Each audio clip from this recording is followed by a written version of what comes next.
Hello and welcome or welcome back to the stream. Why are we here? Just to suffer. Every night I can feel my leg. Yeah, life is tough out there, guys. It's a struggle. I had Saturday and Sunday off and it was so good. Yeah, just feeling tired. Well, it's all kicked off in the fucking Middle East, apparently. Jesus. It's, there are things afoot. Netanyahu apparently gave a very enlightening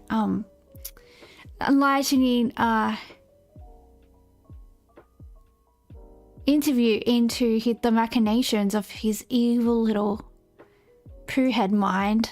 So, I guess we're gonna look at that. Yeah, that's... Oh god, that's a fucking sight for sore eyes. I didn't get these links ready today. Someone sent them to me, so I just saw Hassan's giant head. Which, by the way, why do people think Hassan's hot? Like, every second guy in Western Sydney looks like Hassan, or probably better. What am I missing here? Like, I don't know. Someone tell me, someone let me know what is going on because I don't understand. Anyway, I guess we'll start it off with something light. We'll start it off with escalating tensions. That's an understatement. Escalating tensions between Iran and Israel. Not scary at all. Let's hear what the unhinged man himself, little, possibly very, I would assume, a very small PP man, Bibi Netanyahu. He's got some type of syndrome. Is he short? Is it a Napoleon syndrome? Is it a small cock thing? We don't know. We can assume probably a little from column A, a little from column B. Unhinged, disgusting behavior. Oh God, Fox News, you're so loud. Good afternoon. Welcome to Washington for a special edition of Special Report. I'm Brett Baer. Coming up in a few minutes, my world-exclusive live interview with Israel. What an American name. My name is Brett Baer. Wow. Okay, sorry. Let's be serious. I don't know. It's just people in America, like, they give girls, like, boys' names. Like, they're always like, this is my daughter, Colin. This is my daughter, Brett. This is my daughter, like, Timothy. And you're like, okay. Or they give, like, the people, like, dogs' names, like Tucker or something. It's very weird. Or they'll just give, like, a kid, like, a surname as a first name. Like, this is Mackenzie. This is McConnelly. This is Tucker. This is... I don't know. People are wild over there. It's very strange. Very weird behavior. Israeli Prime Minister Benjamin Netanyahu, the first since the Israeli strikes on Iran began. He's so punchable. First, this afternoon, a Fox News alert, the growing conflict in the Middle East. Israel launching a third day of airstrikes across Iran. Israeli officials advising Iranians to evacuate arms factories and threatening to use even greater force. Iran saying 128 people have been killed, 900 wounded so far. The Islamic Republic responding with missile attacks of its own, which have killed 13 people, wounding more than 360. Iran's foreign minister saying today his country will stop its attacks if Israel stops theirs. Let's get the latest now from Chief Foreign Correspondent Trey Yingst, live in Tel Aviv. Good afternoon, Trey. His name is Trey. Although one of the guys from South Park's name is Trey. They're pretty funny. So I'll allow it. Continue, Trey from Tel Aviv. Afternoon, since the conflict began, Iran has launched more than 250 ballistic missiles into Israel. Overnight, 11 people were killed when some of those missiles slipped past air defense systems, slamming into residential areas. Hundreds more have been wounded. When we arrived at one impact site this morning... Well, clearly what's happened here is Israel has been using human shields. Don't know if you know that. They shouldn't have hidden their country behind people. I mean, that's what you get. Rescue crews were combing through the rubble of an apartment building in central Israel looking for survivors. One man in his 50s named Meir was still trapped as his son, who had been wounded in the attack, waited to learn the fate of his father. Right now, rescue workers are digging through the debris following that Iranian ballistic missile attack that targeted central Israel. They are looking for survivors who are trapped under the rubble, including Meir. Yeah, but the difference is these people will have hospitals that haven't been bombed to go to. They'll be able to, if they are recovered, they'll be able to have meals. They'll be able to have, you know, their wounds clean, basic sanitation, anesthetic if they need operations, all this stuff. Like, I just find it interesting how this attack on Israel is framed versus how it's just all matter of factly reported when it's Gaza that's being totaled. It's just, you know, here's a factual account of what happened, but here, you know, they're really trying to pull on the heartstrings. Obviously all civilian deaths are incredibly sad, but yeah, I mean, you've got to remember, like, some Israeli tourists were going out, like, on boat trips to watch Gaza getting bombed.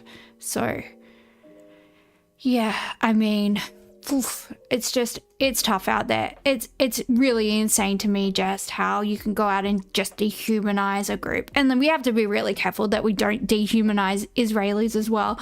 That's, you know, that's the slippery slope. But obviously, like, the way this conflict is I think especially represented in America is incredibly skewered, and even in Australian media, you're very hard pressed to hear someone use the G word.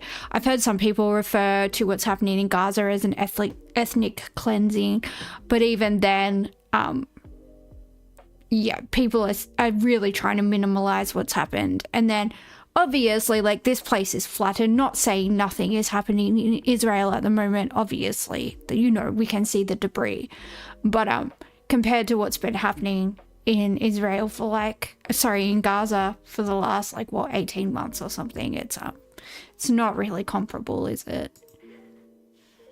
That father, his son Ofek, is off in the distance, still wearing his hospital gown after he was pulled from the blast site. He is hoping for a miracle today following this Iranian attack.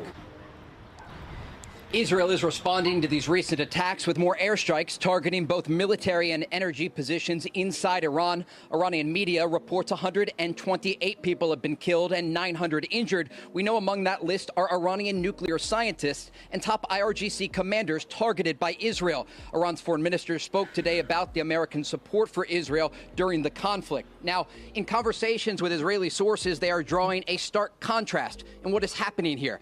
The Israelis are going after military and nuclear sites. The Iranians are firing ballistic missiles toward Israeli civilians. See how this is all framed? It's just, like, I know Fox News is owned by old mate Murdoch. Thank God he's not Australian anymore. Yes, he had to renounce his Australian citizenship so that he could buy all the media up in all the other stupid places where he's gone to live.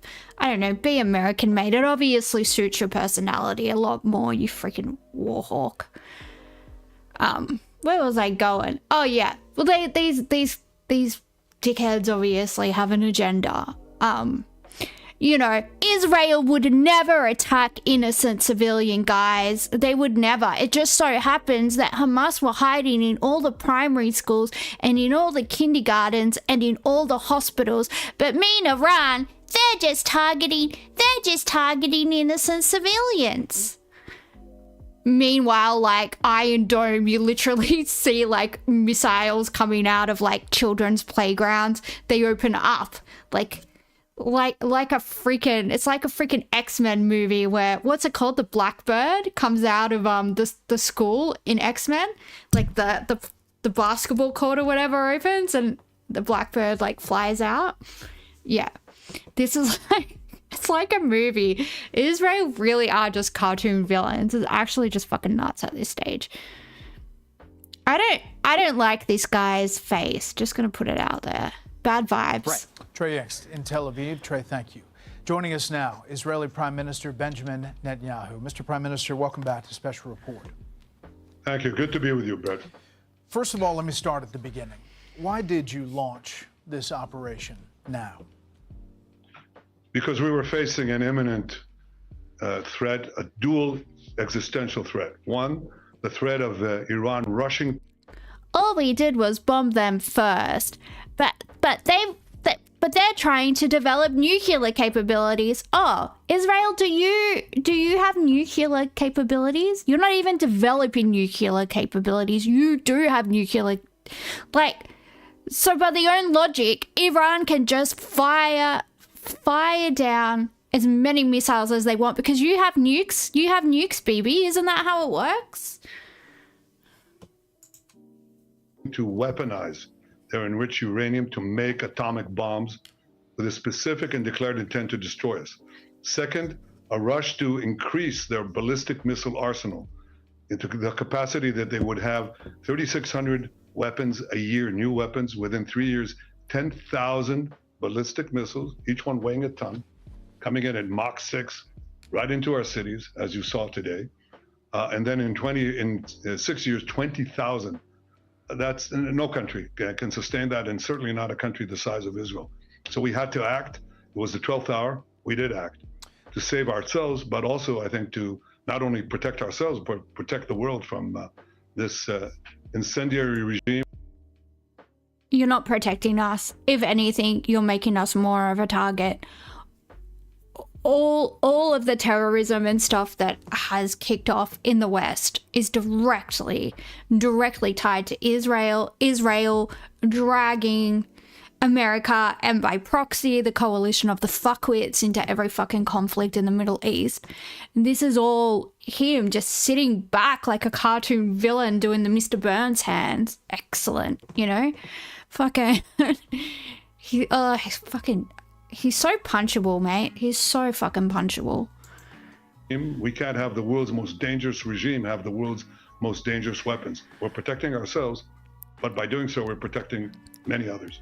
No, you're not. Press you on the. I'm so noble, guys. I'm so noble. If there's one person I think about, I don't think about like Fred Hollows or someone like that when I think about noble people. I think about Bibi Netanyahu. I think about this ghoulish, just been dug up corpse like Pala, the just punchable face. I'm like, what a noble man you are, sir. Intel on the nuclear part. Less than 2 months ago, the new director of national intelligence, Tulsi Gabbard, testified on Capitol Hill, saying that everything had been suspended since 2003 and had not restarted.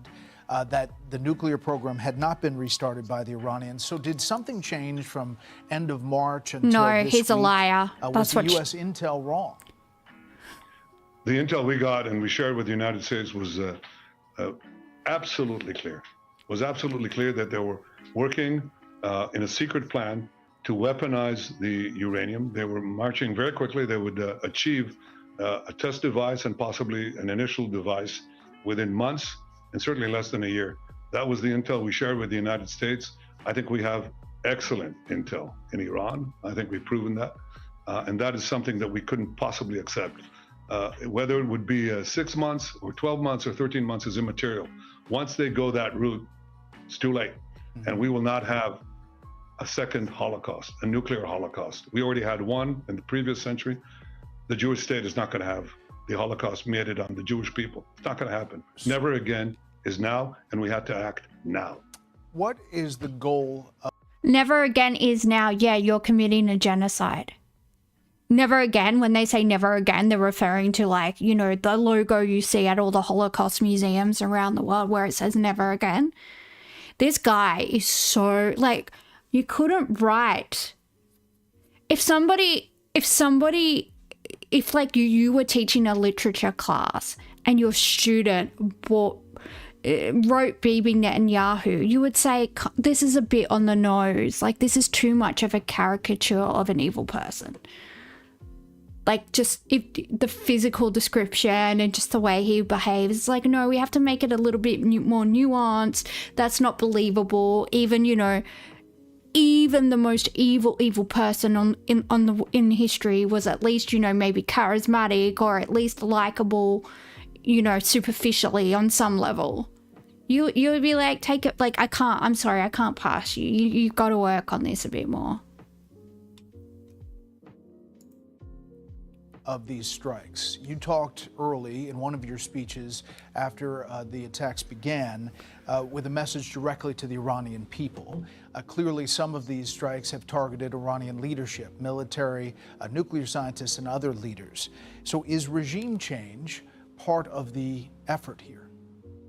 Could certainly be the result because the Iran regime is very weak. I think it's basically left with two things. It's plans to have atomic bombs and ballistic missiles. That's basically what Iran has. They certainly don't have the people.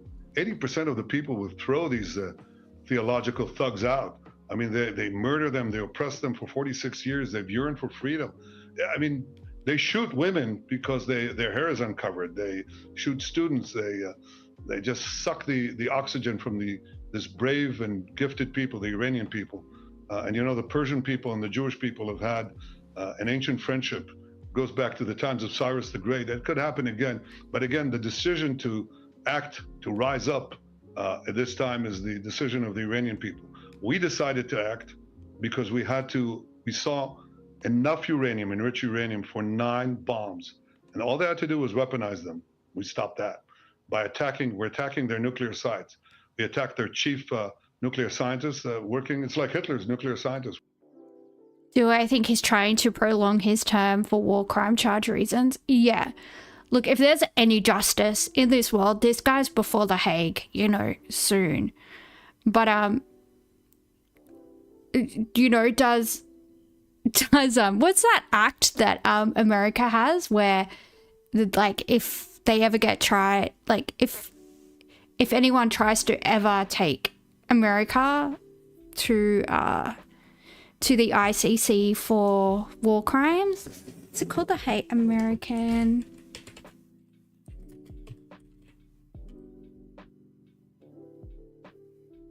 How do you spell Hague? I'm so dumb.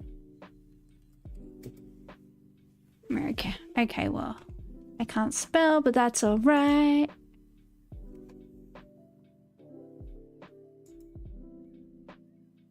The Hague Act refers to American Service Members Protection Act. The US law passed in 2002 was nicknamed the Hague Invasion Act. It aimed to protect US military personnel and officials from prosecution by the International Criminal Court, the ICC, in The Hague, Netherlands. ASPA authorizes the use of all means necessary and appropriate to free US or allied personnel. I reckon that if they do try and take BB to The Hague, I reckon they're going to pull out this Hague Act bullshit. Allied personnel is very interesting verbiage to me. Detained by the ICC. So think about this whenever international law is brought up and war crimes and this, that, and the other. Because the really interesting thing was when I was learning about international law was, I think the first sentence in like the textbook was, international law is only binding to those who choose to be bound by it. And I was like, well, that's fucking pointless then, isn't it? But yeah, this is what these people are going to do. Additionally, it includes provisions for restricting US cooperation with the International Criminal Court and imposing sanctions on countries that ratify the ICC treaty. Do I need to add more? That's so fucked up, guys. Would you leave them? Of course not. We attacked their top command. I can inform you, Brett, that moments ago, we also got the chief intelligence officer and his deputy in Tehran, because we're now over the skies of Tehran. Our pilots, our brave pilots, are over the skies of Tehran, and we're targeting military sites, nuclear sites. That's what we're doing to take out those two threats.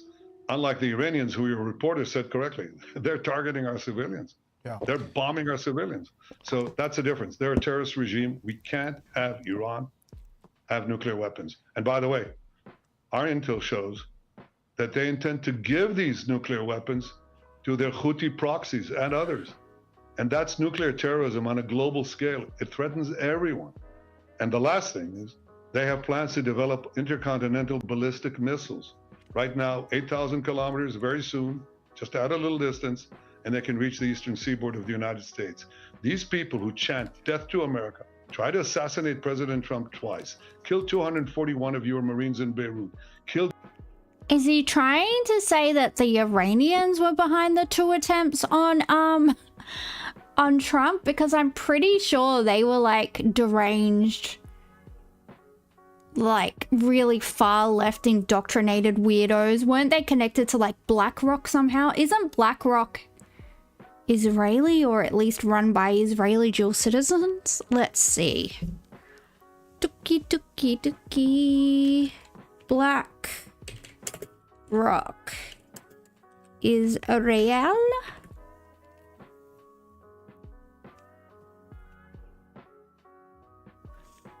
BlackRock has a presence in Israel and offers investment services there. Specifically, they operate BlackRock in Israel. It's been operating since 2016.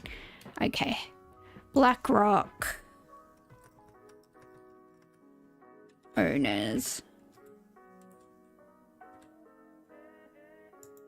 We'll probably be able to tell by the surname if they're dual citizens.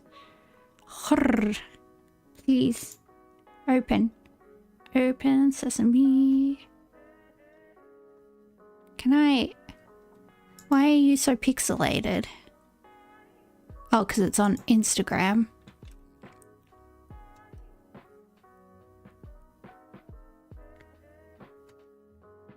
Oh, it'll probably get me banned anyway if I do look at it. Anyway, that's my speculation. I can't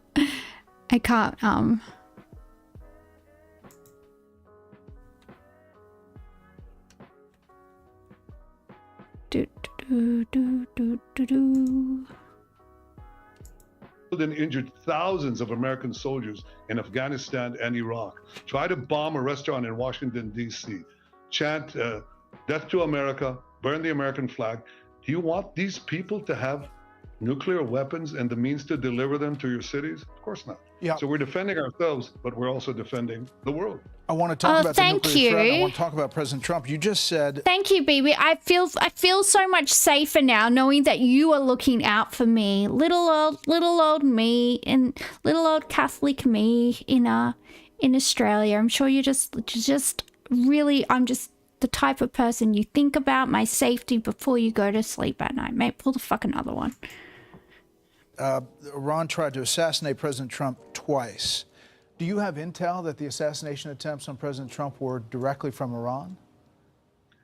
Through proxies, yes. Through their intel, yes. They want to kill him. Look, he's enemy number one. He's a decisive leader. He never took the path that others took to try to bargain with him in a way that is weak, giving them basically a pathway to enrich uranium, which means a pathway to the bomb, padding it with billions and billions of dollars.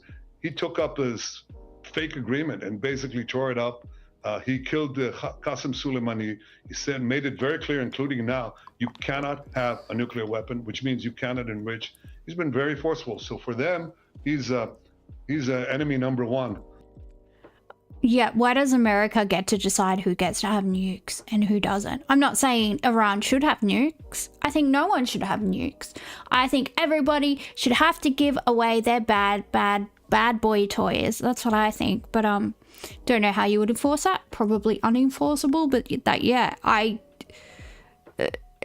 sorry, but one country alone has dropped nuclear bombs during a war, and that was America on Japan in 1945 on the cities of Hiroshima and Nagasaki. So yeah, if we want to go back to that old proverb, past behavior is the best indication of future behavior. America's the one we got to be worried about, and America's little. Well, I was going to say America's bitch, but actually, America is Israel's bitch. Yeah. Look, they also tried to kill me, but I'm his junior partner. When did They you understand that President Trump is a great threat to Iran's plans to weaponize nuclear weapons and use them. When did you tell President Trump you were going to launch these strikes? Did you see that? He's appealing to Trump's ego by giving him the alpha position. He's worked it out. He's like, if I try and continue the strong arming, the Mossad blackmail files, all these things, if I continue on in this fashion because of Trump's ego and the way he's so fragile and stuff, it's just not going to go down like that anymore. So yeah, you're sneaky, baby. We see you, mate. We see what you're doing there.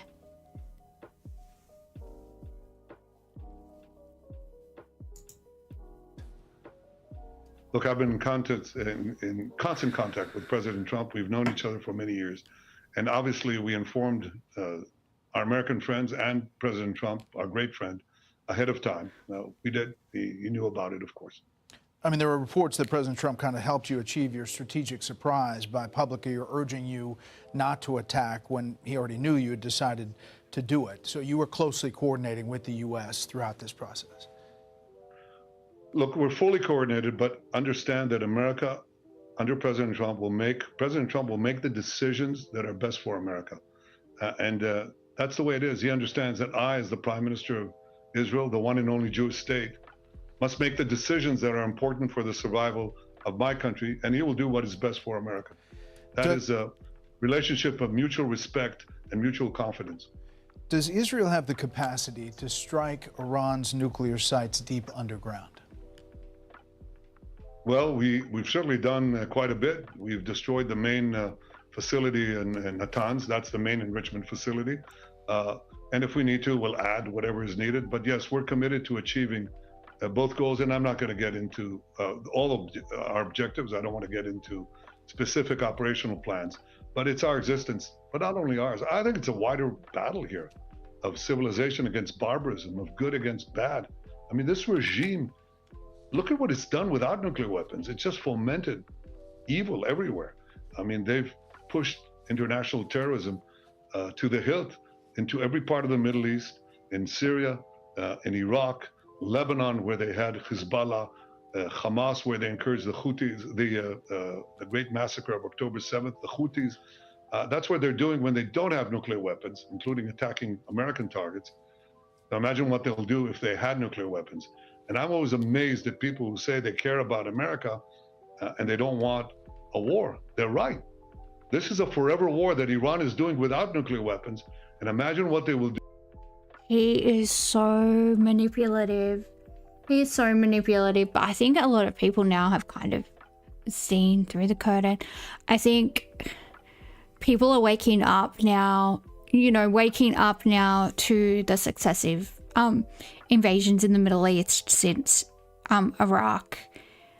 We're having, I think, our generations, I think millennials and Generation Z are having a similar awakening to what people's parents or grandparents had to the Vietnam War. Just that disgusting waste of life, war for nothing, just what was the point? People don't want to be dragged into this bullshit anymore.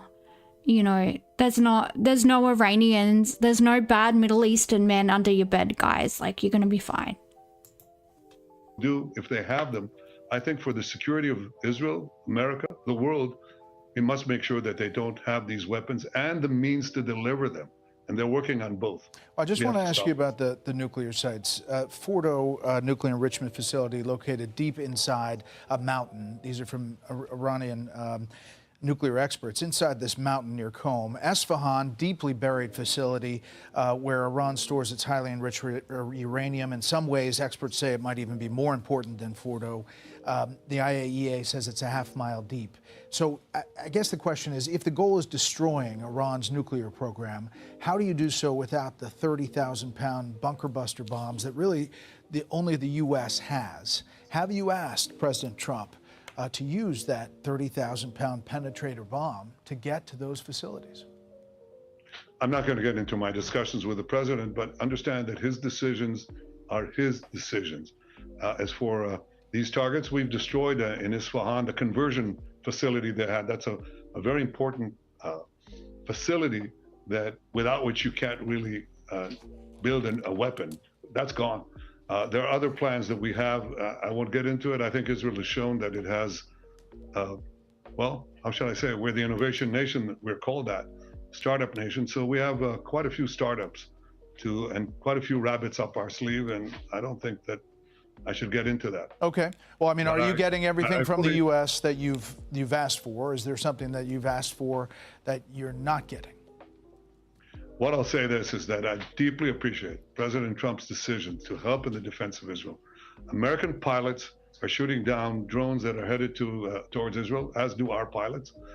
American THAAD missile batteries are helping defend Tel Aviv and greater Tel Aviv area.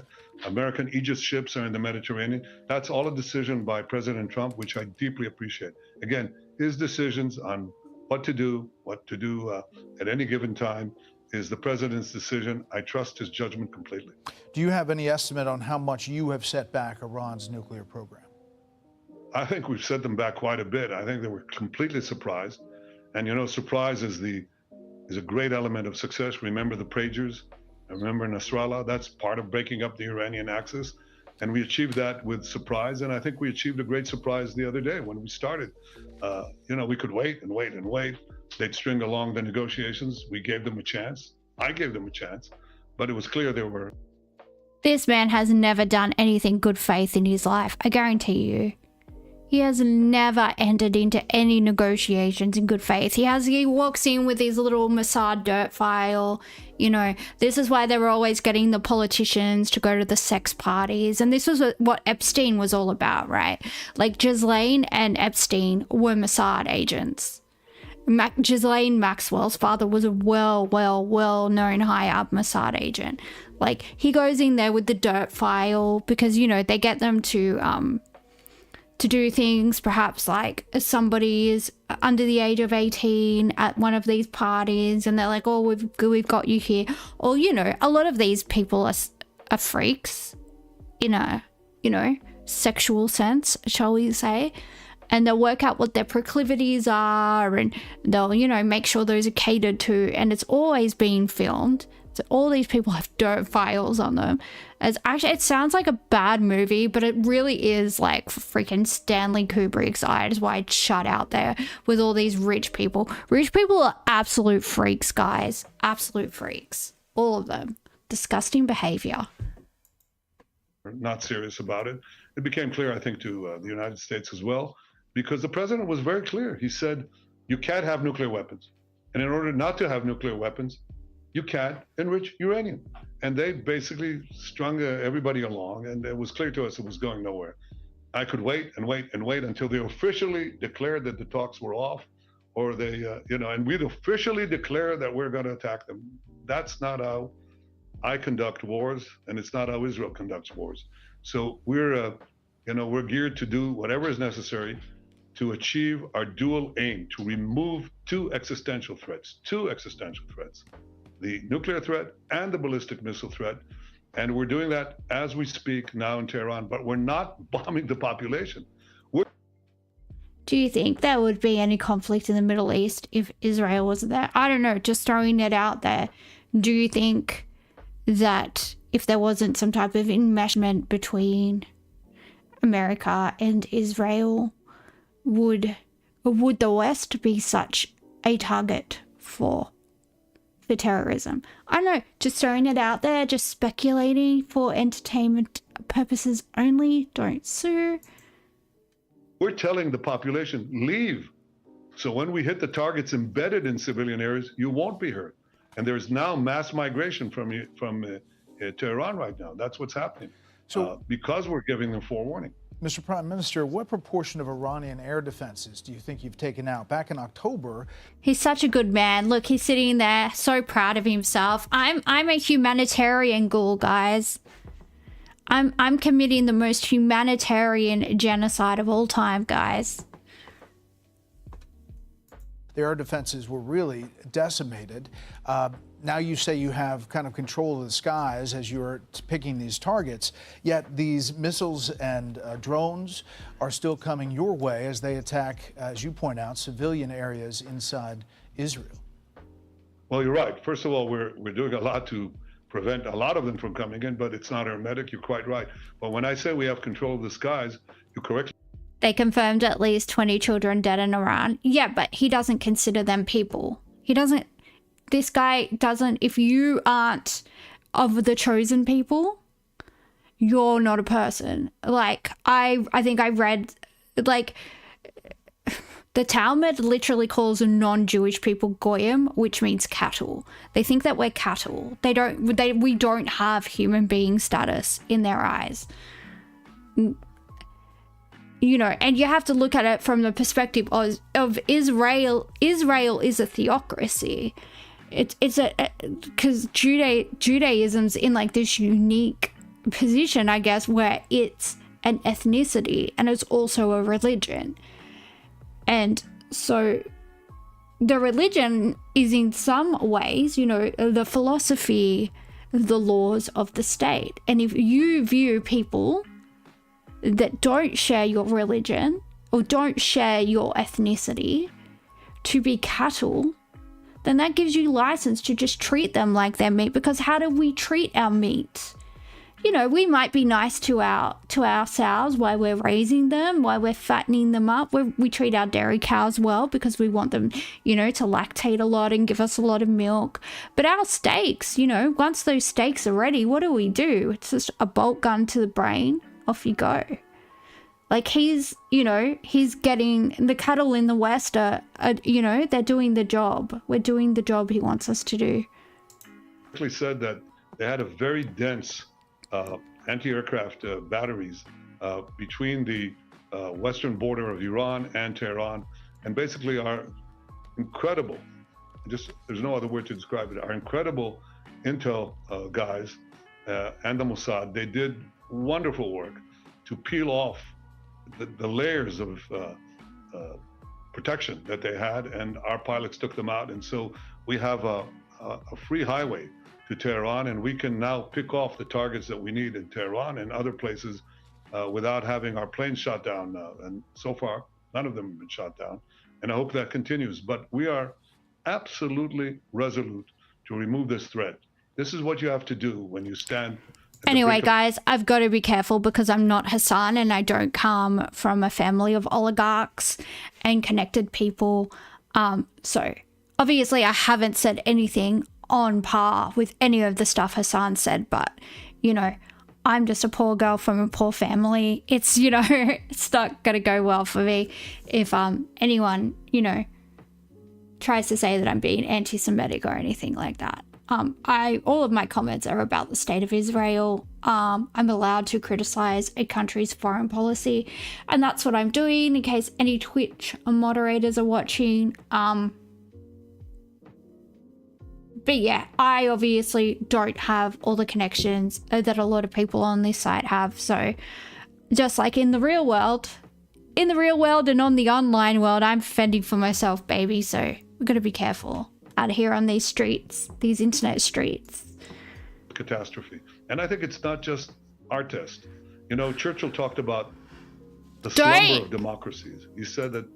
Don't you bring up Winston Churchill. Don't you bring up Winston Churchill, mate. Fuck off. Fuck off. Israel is nothing like the UK during World War II. Tel Aviv is nothing like London during the Blitz. You absolute fucking flog. Keep them out of your mouth. And by the way, dickhead. By the way, you fucking dickhead. The Allies, including Britain, they stopped the slaughter of your people in the Holocaust. See? We end genocide, you freaking poo-poo platter, wee-wee, dick brain, fuck, shit. I ended up swearing. I tried not to swear. But I don't know. I don't know what I am and aren't allowed to say. Obviously, I am a fan of see you in the Northern Territory. That is my favorite word. I use it a lot. But yeah, he's in his girl boss era. Yeah, he certainly is. He's definitely in his girl war crime era. Slay, girl, slay. But yeah, just like, don't compare yourself to Winston Churchill, you absolute fucking dickhead. And look, like, well, Winston Churchill obviously wasn't, you know, a perfect man in many, many ways. But in terms of for a leader that Britain needed during World War II, like, you know, he did the job. He got the job done. Democracies tend to sleep until the jarring gong of danger wakes them up. Well, sometimes it might not wake them up. Certainly, we didn't need a wake-up gong. I've been talking about the Iranian threat for 40 years. 3 years, I think, 4 years after the Iranian... Yeah, we know. You've been begging America to take them out for you, just like you begged them to take out Iraq and Afghanistan and probably all the countries in the Arab Spring that the CIA, accidentally on purpose, also helped you, you know, destabilize and put in puppet governments. We know Bibi. We know Bibi. We do what you want, yes. He thinks he's a fucking puppet master. He thinks we all can't see through his fucking bullshit. Fuck off, mate. Regime, the Ayatollah regime, hijacked Iran and the people of Iran. I said the greatest threat facing Israel and potentially the world is this regime that will try to arm itself with nuclear weapons. And I've devoted a considerable part of my life, in fact, most of my life, to preventing that. And when the gong of danger sounds and you know... Bibi Netanyahu, he's just dedicated his life to, you know, the goodness of man. You, oh my...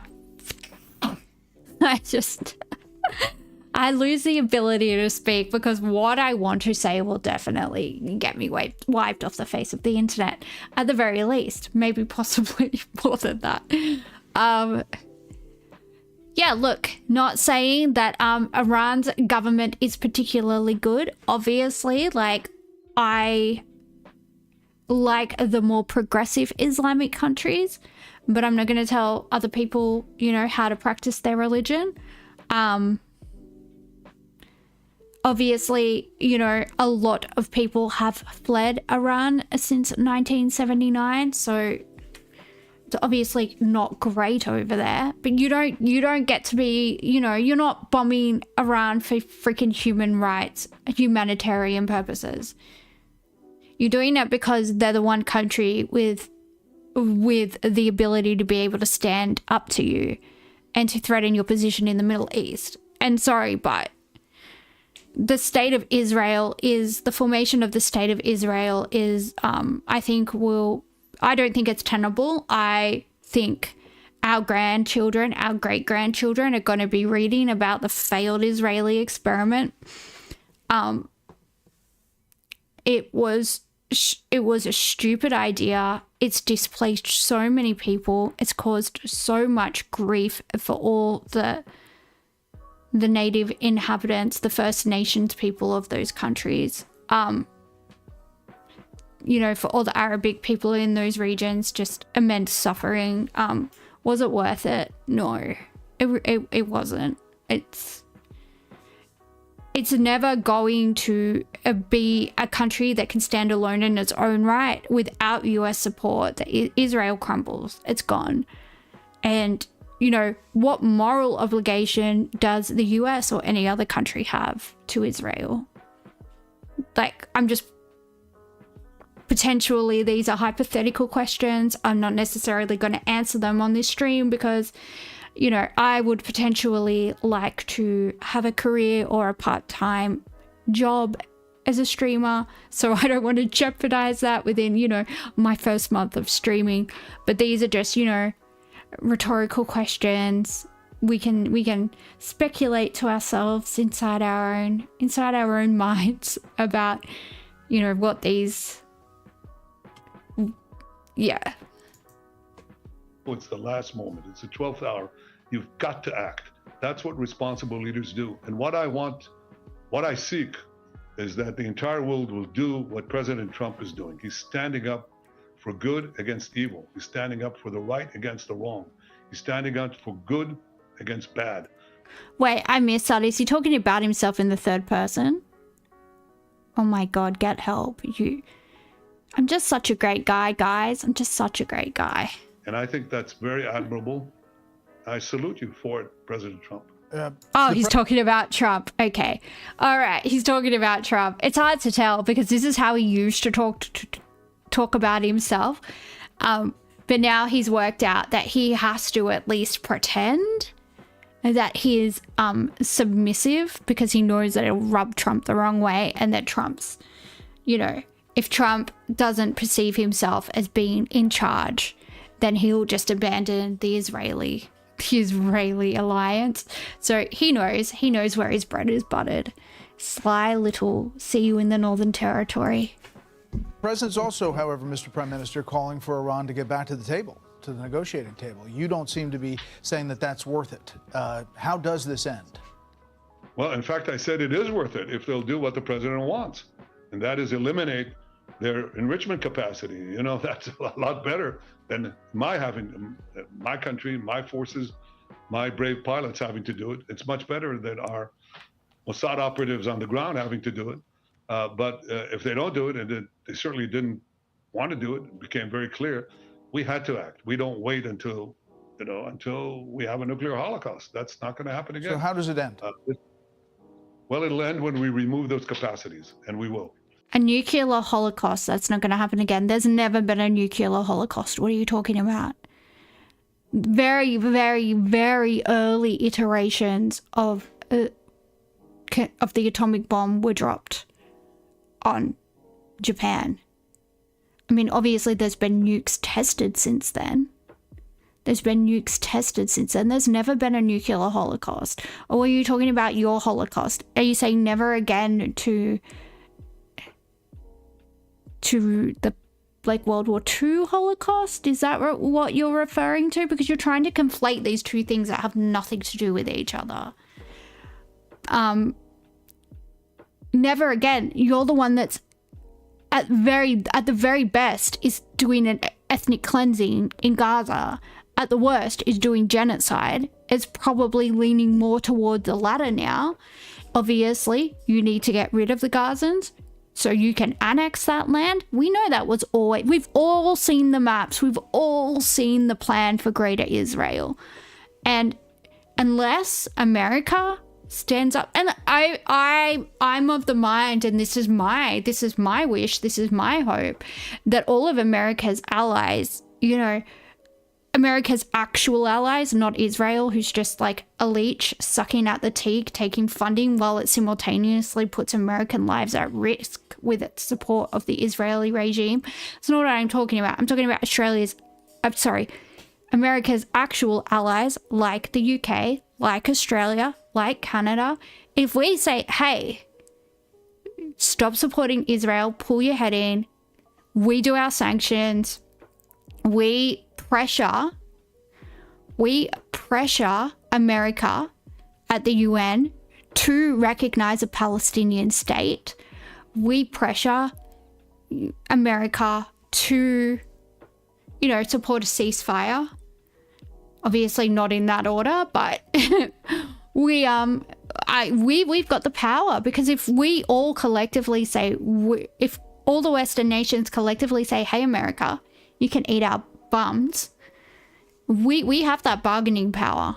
We do. If we all stand up together, the CIA can't take us all out at the same time. That's it. We all need to coordinate. Let's all get on the back channels now, guys. All get on the back channels now. Coordinate. We'll have D-Day 2. We'll just do it. We're freaking storming the beaches of Normandy, guys. Let's fucking go. Fucking just everybody just gets on a Zoom call with Trump, and it's just all the EU leaders, Canada, Australia, the United Kingdom, everybody's just on it, and they're like, yep, we're out. We're not supporting America at all. We're not trading with you. We're not doing anything unless you withdraw your support of Israel. Obviously, that's a fantasy world, and that would never happen. I know I'm quite delusional, but Yeah, that would be awesome if the West could grow some balls, because there is a genocide happening and nobody's doing anything about it.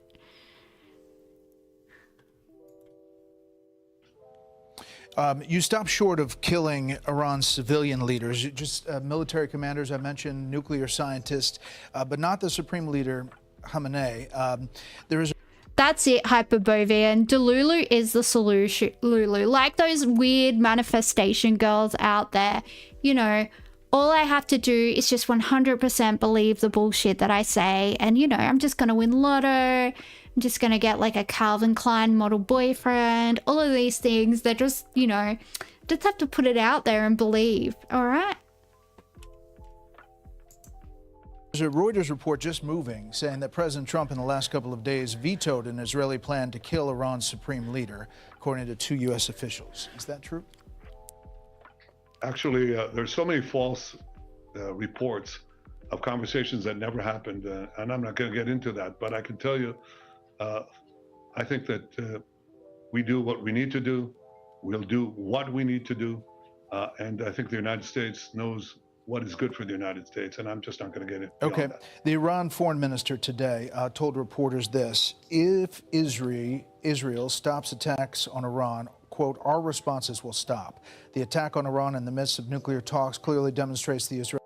Sorry, let's just listen to that again. The dissociation is real sometimes, guys. Sorry, let's go. The United States, and I'm just not going to get it. Okay. The Iran foreign minister today told reporters this: didn't go back far enough. Reports of conversations that never happened, and I'm not going to get into that, but I can tell you, I think that we do what we need to do. We'll do what we need to do, and I think the United States knows what is good for the United States, and I'm just not going to get it. Okay. The Iran foreign minister today told reporters this: if Israel stops attacks on Iran, quote, our responses will stop. The attack on Iran in the midst of nuclear talks clearly demonstrates the Israeli regime's opposition to any form of negotiation. Of the canceled talks that were intended to take place today, he said Iran would have presented a counterproposal that, quote, could have opened doors for an all-out agreement with the Americans. So, again, the foreign minister saying, if you stop, they will stop. Yeah, that does really much sound like Iran was making headway with Trump, and so as preemptively to cut the talk short, Israel started missile strikes. I think that's what it is. Like, they're just trying to portray these talks as falling apart, but I don't think that was necessarily what happened.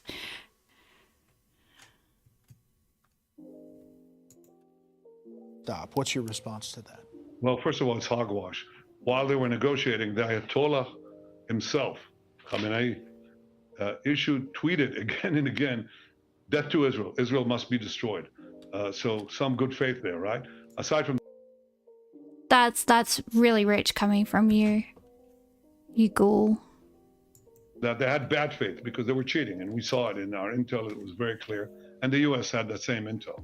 Believe me. Yeah, your intel's so good, but somehow you couldn't predict the 7th of October happening. That's really interesting. It's almost like maybe you did have intel that the 7th of October attacks were going to happen, but you needed a pretext to level Gaza, didn't you? Didn't you, BB? Your intel is so good. You know 100% where all these missile sites are. You know where all this stuff is, but you can't use ground radar to find where the hostages are and end this thing and just go in and extract them. Mossad's supposed to have some of the best, you know, special forces, special agents in the world, but you can't use some type of ground penetrating infrared radar, find the people. You could probably find these people's exact heat signatures. I don't doubt Israel doesn't have the technology. You couldn't go in and extract them. But your intelligence is really, really good otherwise, just not in Gaza. Yeah, okay, all right. Makes sense. Makes sense to me. Checks out, mate. Checks out. We share that intelligence. One of the great things of our unprecedented cooperation that has happened under President Trump is that we share every bit of information. So number one, he's lying. That's not new. Iran lies all the time. They cheat. But the second point is... These accusations seem a little bit like projections. Seems like they sound like more like admissions to me. BB? That's what it sounds like to me. Don't know, just putting it out there. That they are, they say, okay, we'll stop if you stop. Stop what? You'll continue to develop your engines of death, mass death, continue to develop your nuclear bombs, continue to develop the ballistic missiles like the one that fell in Tel Aviv, near Tel Aviv. With just the disregard for human life that Israel has shown, you know, in the last little while, the last few years, I think I'm more concerned about Israel having nukes, obviously, because they obviously they don't believe in the sanctity of non-Israeli life. They obviously don't. Their lives are important, ours aren't. Never again means only them. Never forget that. They've clearly demonstrated that they have a wanton disregard for non-Israeli, I guess I will say, life. Today I was there, the whole building just slammed through. Children sleeping in their beds, killed. Women sleeping in their beds, killed. Horrible stuff. Yeah, they'll stop and continue to develop the means for our. Is he talking about what Israel does? Because that's what Israel does. That's what Israel's been doing in Gaza. Get help, mate. Seriously, get fucking help. Disgusting behavior. So obviously, that's not said in good faith. The issue here is not de-escalation. The issue here is not ceasefire. The issue here is stopping those things that will threaten our survival, and we're committed to stopping them, and I think we can achieve them. Now, if they are willing to accept President Trump's terms, that's a different matter. I said that months ago, and I said, and in my meeting with the president in Washington, yeah, overnight, if you can get a deal that does it, fine, but he didn't, not because the president didn't want it, it's because Iran didn't want it, and they cheated. Overnight, you expanded your airstrikes to include oil. It's not a game. There's no cheating. Geopolitics isn't a game, and it's very scary that you consider it a game. And that you need to win. Why do you need to win? Yeah, this guy has... I can't even say it because I'll get banned. And energy infrastructure in Iran, is that a different phase? What's the point? Well, this was an oil container. It wasn't a production site, but it merely means that we're ready to take whatever action is needed. And of course, we'll take some of those actions in response to what Iran does to us. But as I said, our main targets are the military and nuclear targets, and we're taking them out with the precision and with purpose.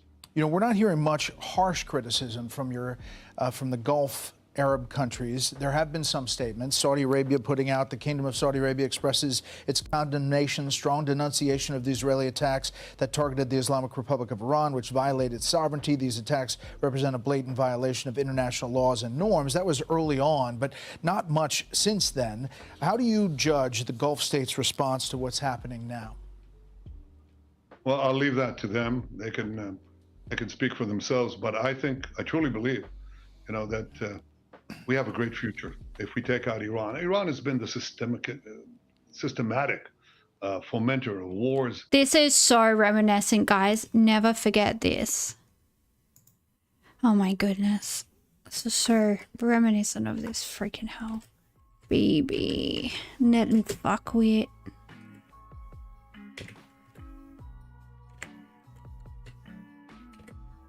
Year 2001. American Congress.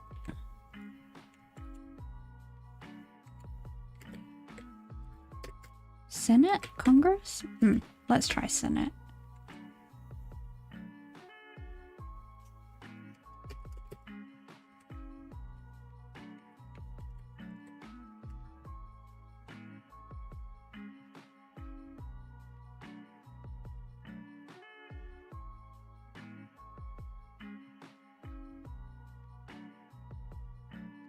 Netanyahu's address to joint meeting of Congress. Okay, it was Congress. Sorry, I am very familiar with the Westminster system, not whatever America has. Sorry.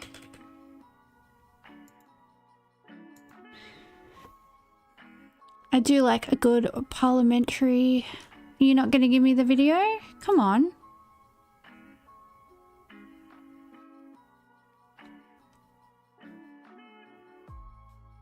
Is this it?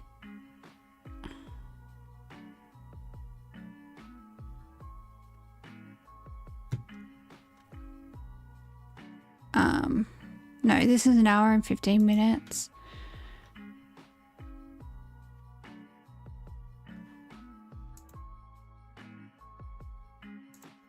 Iraq.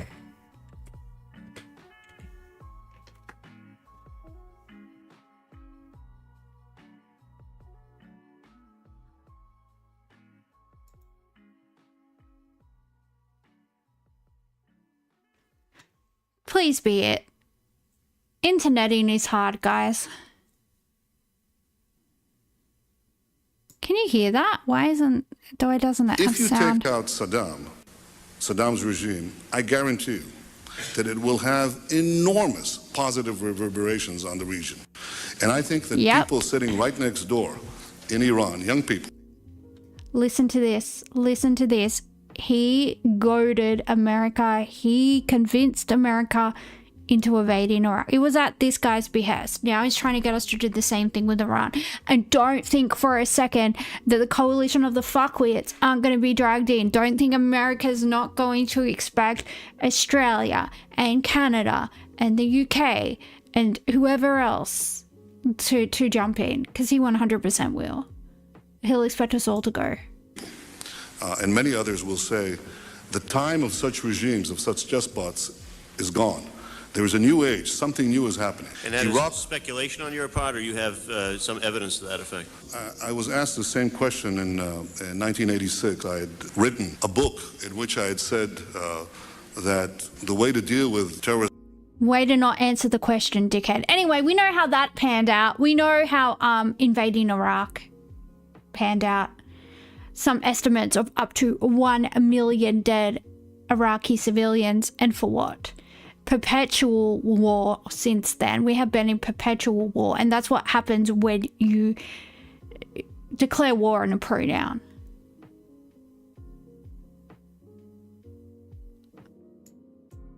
Regimes, well, with terror was to deal with the terrorist regimes, and the way to deal with the terrorist regimes, among other things, was to apply military force against them. The way we did in Afghanistan.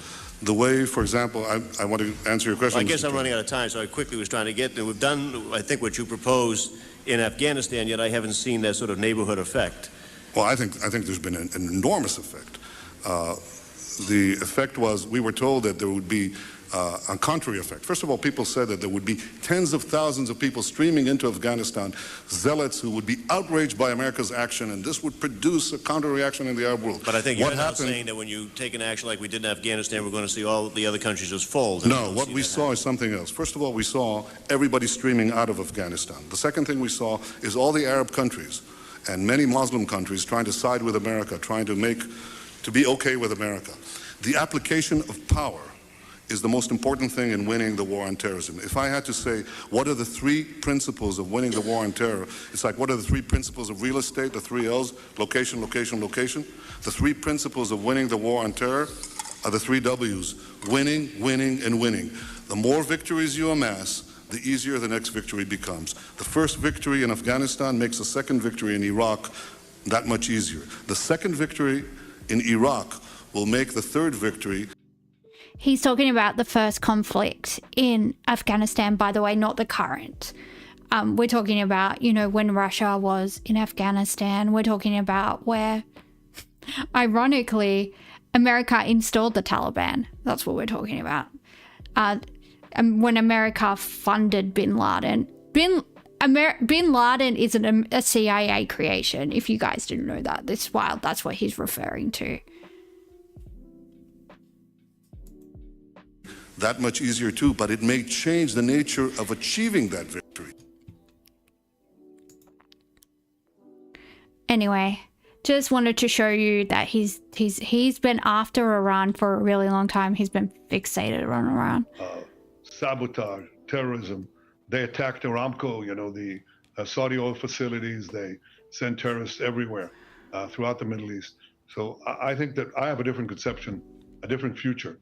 And it was embarked on with the help of President Trump and his leadership in the Abraham Accords, where we signed peace treaties with 4 Arab states, expanding the peace, something that wasn't done for a quarter of a century.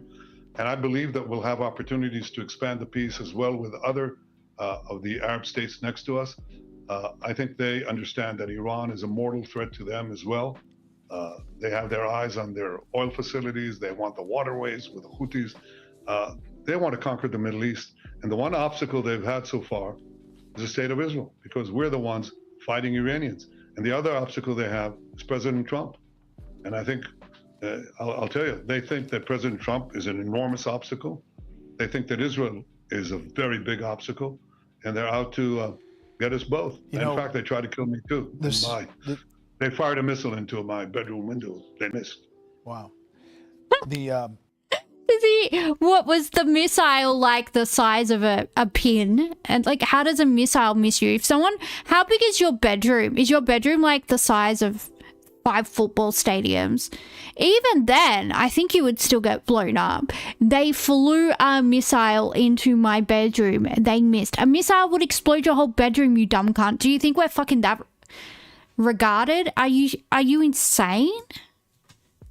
Saudi Crown Prince, as you remember, in September of 23. How dumb does he think we are? He was getting closer every day to recognizing They fired a missile into my bedroom. The very next day, you repeated that to me. Take a listen.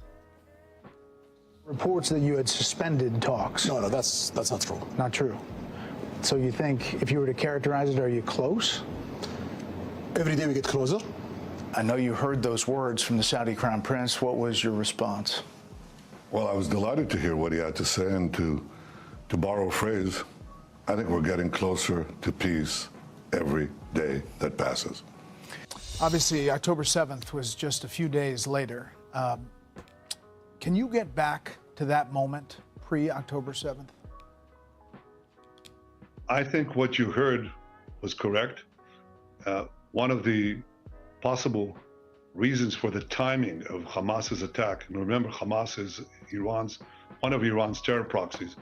One of the reasons that they may have brought up the attack, and not even coordinated it with others as they were supposed to do, is perhaps that they were afraid that the words of the Saudi Crown Prince and my own words were about to materialize.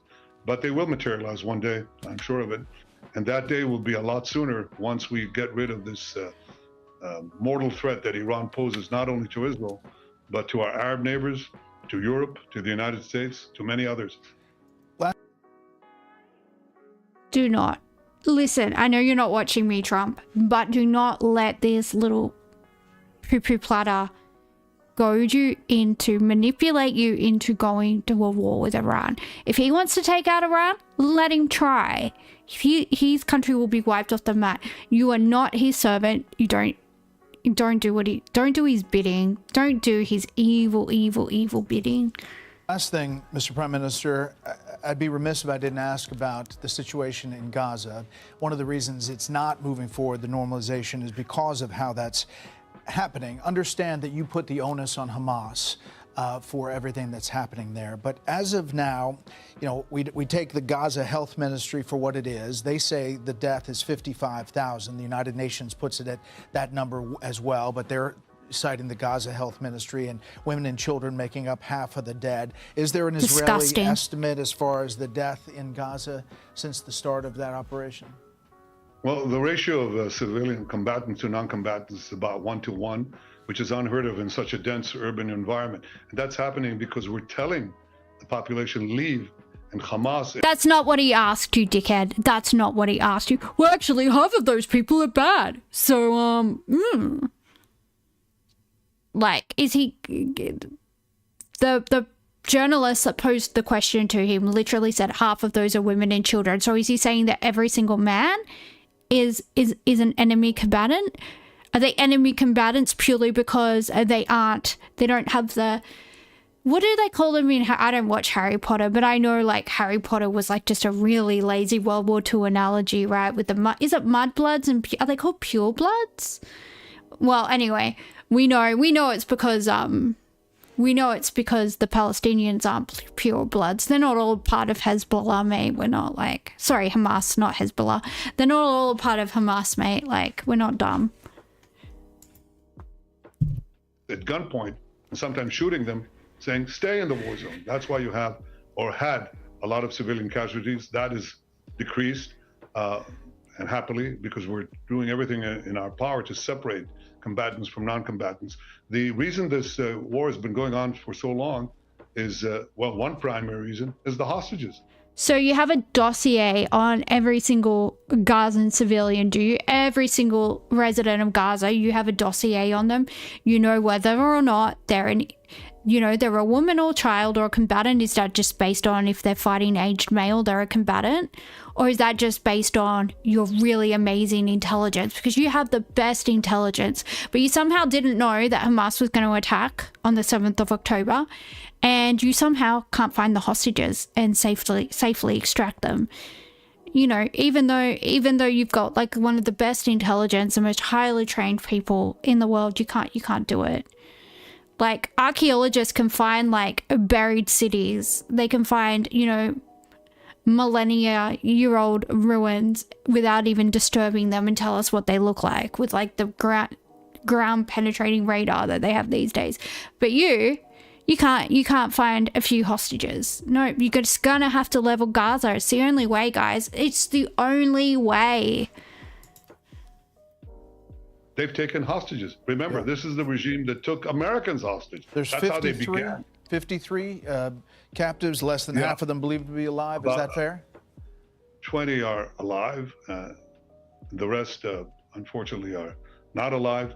But, we started out with, we've already brought back 202 hostages, most of them alive.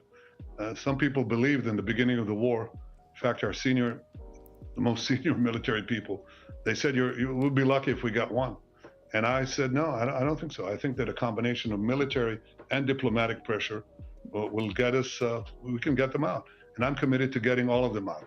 I've said 2 days ago, I've instructed our people to try to resume the negotiations for a ceasefire that would enable us to take, Steve Witkoff, the American envoy, has made an offer to begin a 60-day ceasefire. Sorry, my cat came in. I don't know if you could hear her. She gets very upset when I stream. She doesn't like it when I'm not with her. And she doesn't like this room because it's cold. So if you can hear a little baby in the background, that's my little baby girl. Yeah, what is it, Baba? What's wrong, darling? Yeah, I'm busy. I know. It's okay. It's okay, Bubby. In which half of those hostages would be released right away.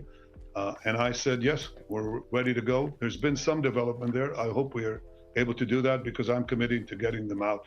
And I'm committed to getting them out and also to separate the Hamas from controlling the humanitarian aid that we're trying to give the people of Gaza, because they rob it, they steal it, and then they take a good chunk for themselves, and then they hike up the prices and give a pittance to the civilian population. So we have a plan that we devised with the help of American firms to separate the giving of the humanitarian aid to the population from Hamas control.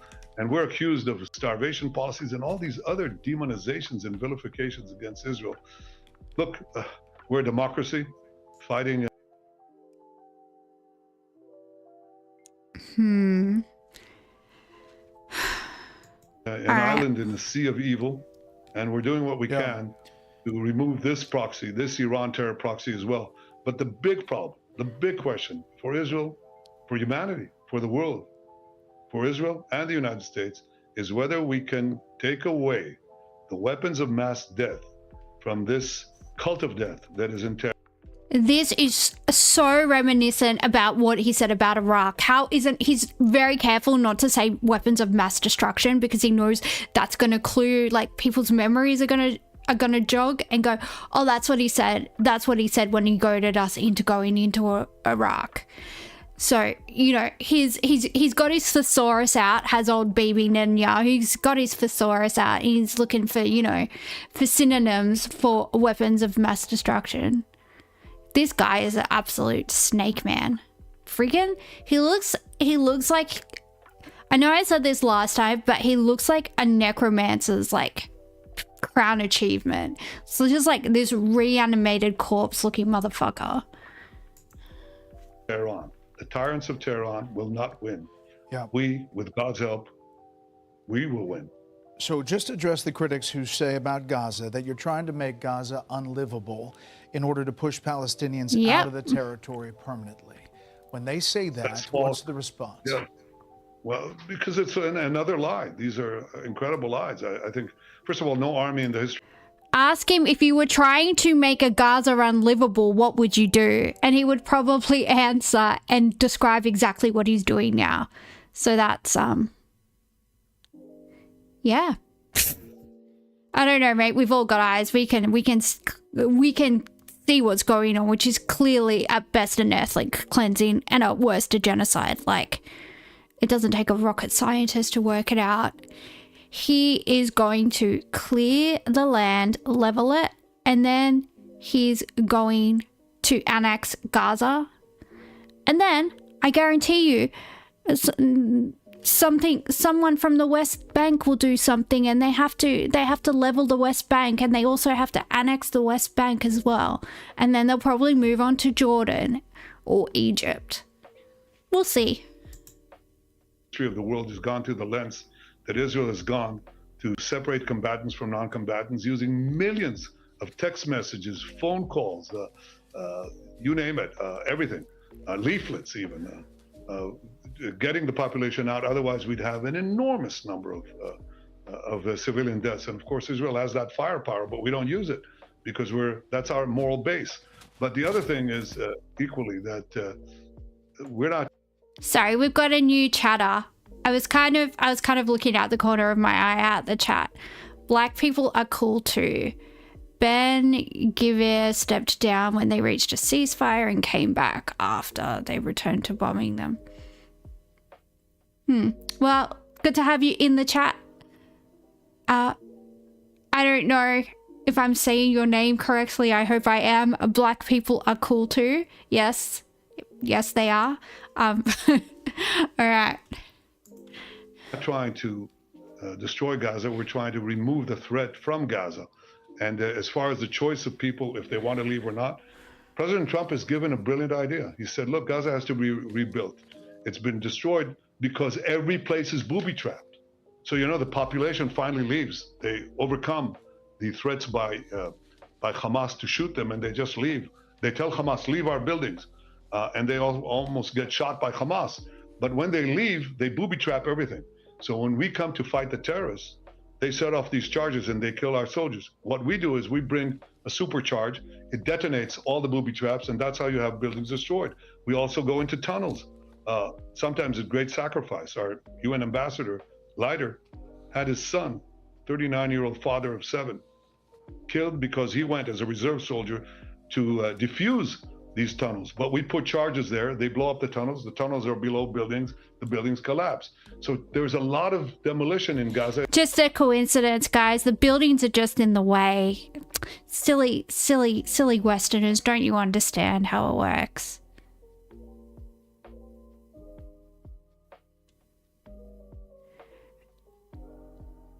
I'm just reading your comment, Hyperbovian. Ben Givir is the Israeli National Security Minister that's part of the settler movement. He's been extremely active in the genocide. Yeah, those settlers are insane. I was gonna watch the what's his name? The Louis Theroux documentary on the settlers. He was out there talking to a lot of them, and a lot of them are just so cold-blooded. It's crazy. You think history will treat him as a Go Bell type character? I mean, probably. It has to be rebuilt. President Trump said, okay, let the people have a choice. Why are they locked in? They're not locked in other battle scenes, you know, and people leave by the millions in Ukraine, in Iraq, and Syria. They're left by the millions. In Gaza, they're locked in.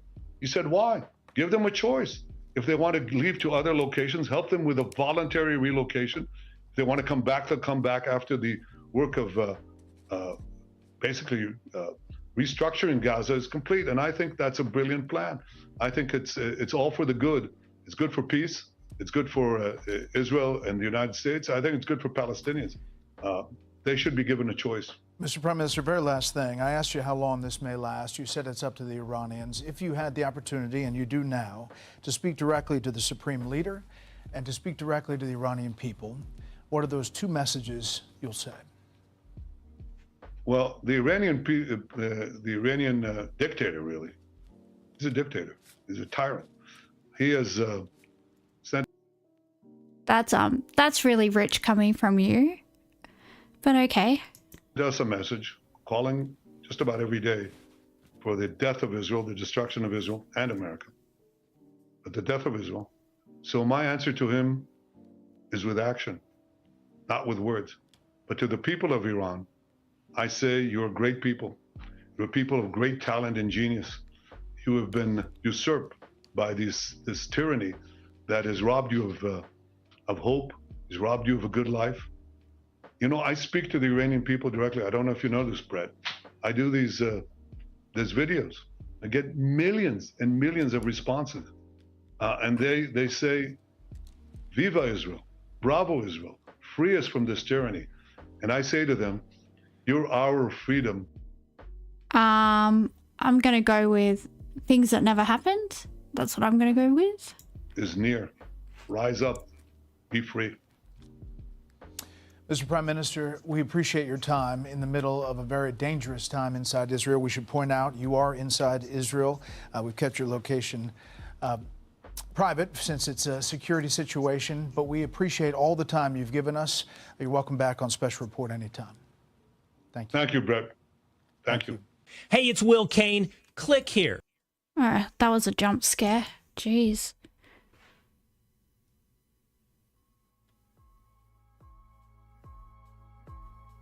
Well, that was terrifying. What a sociopath. Jeez. I don't really know what to say. I mean, I guess we'll watch this Al Jazeera clip. See what's happened in the last hour since I've been streaming, I guess. All right, let's go ahead and bring in Elijah. The beeper shit was such an outrage. Now watch Nick Fuentes. Oh God, what's that little virgin doing these days? Is he still going around with that Catboy guy? His little boyfriend? Are they still like going on dates, going shopping together and all of that? What was I think that dude was Australian, right? It was like Catboy Cammy or something. We should watch Nick Fuentes criticizing Israel. I think if I watch a Nick Fuentes video, I will be banned from Twitch, YouTube, and Kick, and any other social media platform that I'm not even on. I'm pretty sure that is what would happen if I did that. I didn't even know Nick Fuentes was still around. God. I thought even like the far right people hate him now, don't they? I don't know.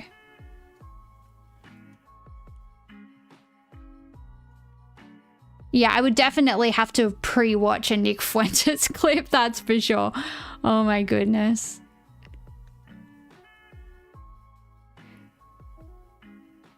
He had 50,000 viewers live on Friday. Oh wow. I honestly, I haven't heard about him in like a really long time. Since like the Proud Boy days. I haven't heard anything about him since like Milo Yiannopoulos and you know all those like people with like Trump's first term in office. Yeah. I didn't even know those people were still around. What type of stuff are you into? Black people are cool too. Are you like, where would you say you lie on the political spectrum? You know, what do you like to do for fun? Tell us about yourself. Where you from? Are you American? Are you, you know, let us know. Let us know what's going on. Most of us are Australian around here, but we welcome everyone pretty much. We welcome people with all different types of political opinions, as long as like everyone's, you know, nice to each other. You don't have to agree, but you know, just don't be a dickhead. It's pretty much the only rules around here. My cat is going off her head and I do not know why. I hope she's not hungry. I'm pretty sure I fed her before I started streaming. He's a military and political analyst. He joins us now live from Paris. Elijah, let me get your perspective on what's happening, all this escalation. Where do you see things going from here? Is there a point at which things calm down and can de-escalate, or is this only going to continue to get bigger? Thank you for having me. I think it's going to continue escalating because we are just on the first days of the war that Israel declared on Iran. And also the Israeli officials, prime minister, the army. You don't have any politics? You just like watching the world burn? You an accelerationist? You just want to watch it all collapse? Because you seem on the ball. You seem to be up with current events. So. All warned the Israeli society that this war is going to be heavy and the price is going to be extremely high. But the society that all stands behind Benjamin Netanyahu and support the war on Iran did not expect this level of destruction, because since 1973, Israel never waged a war on a country and never been attacked in this scale in the heart of Tel Aviv. So now they are realizing what the Palestinians have been suffering, what the Lebanese have been suffering, and they see the destruction in front of them, building in Tel Aviv, in Haifa, destroyed, fire everywhere, the properties no longer exist, the number of 8 people killed, 250 wounded in one day, that unheard of since a very long time in Israel. So all that is not something that the society was ready for. The officials are and were, but... Yeah, well, if you go around slinging shit long enough, some's gonna fly back in your face. Seems to be how it generally works. So, black people are cool too, seems to like to observe, you know, observe the dark realm, but be not of it. He just likes to watch the chaos. Or she. Could be a woman. I'm getting dude vibes though. Confronting the reality is something different. Now, Benjamin Netanyahu has objectives to meet. They destroy the nuclear capability of Iran, prevent Iran from enriching uranium, destroy the missile program, and eventually, if he can, by his Operation Rising Lion, to eat his prey, which means destroy the Islamic Republic. And we're a lion. We're going to eat our prey. How old are these guys? Sound like freaking little 4-year-olds playing a game with their freaking G.I. Joes or something. The ruling system. Now, of course, he will scale down his objectives when he sees this kind of destruction.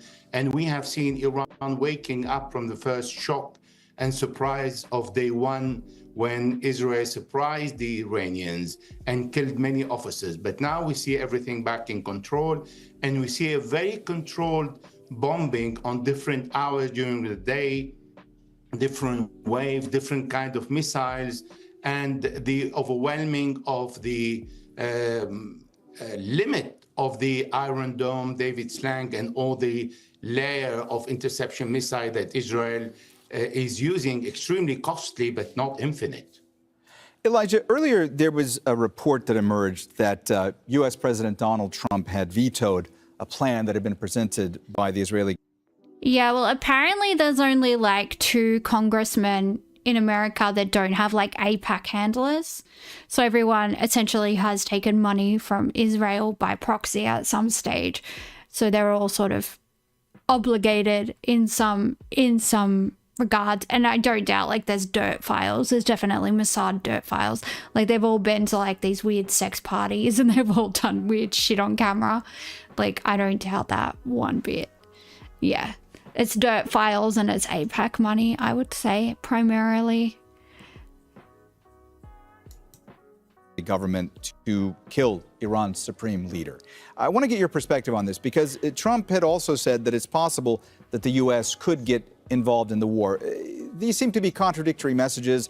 A lot of speculation about what the U.S. would or would not do going forward. What do you think as far as what role the U.S. may play going forward in this conflict?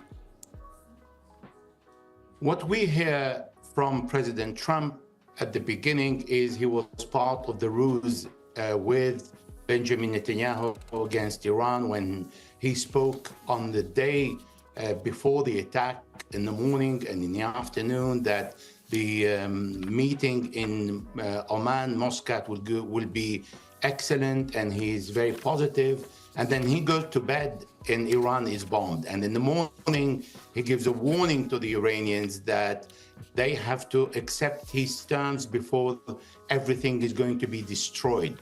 So he had a full plan of the operation. Therefore, the Iranians are not going to believe him. Secondly, the Israelis will kill Sayyid Ali Khamenei if they can, because it makes huge difference to have the leader of the revolution, that is the head of the army, the head of the armed forces, the one who decide war and peace, and the one that direct the country.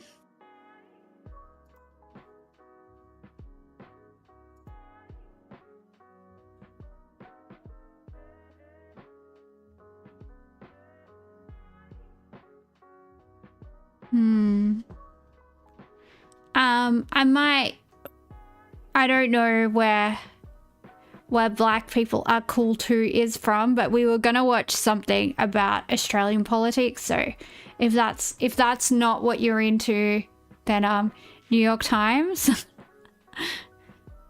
We usually do the New York crosswords around here. I forgot to do it today actually.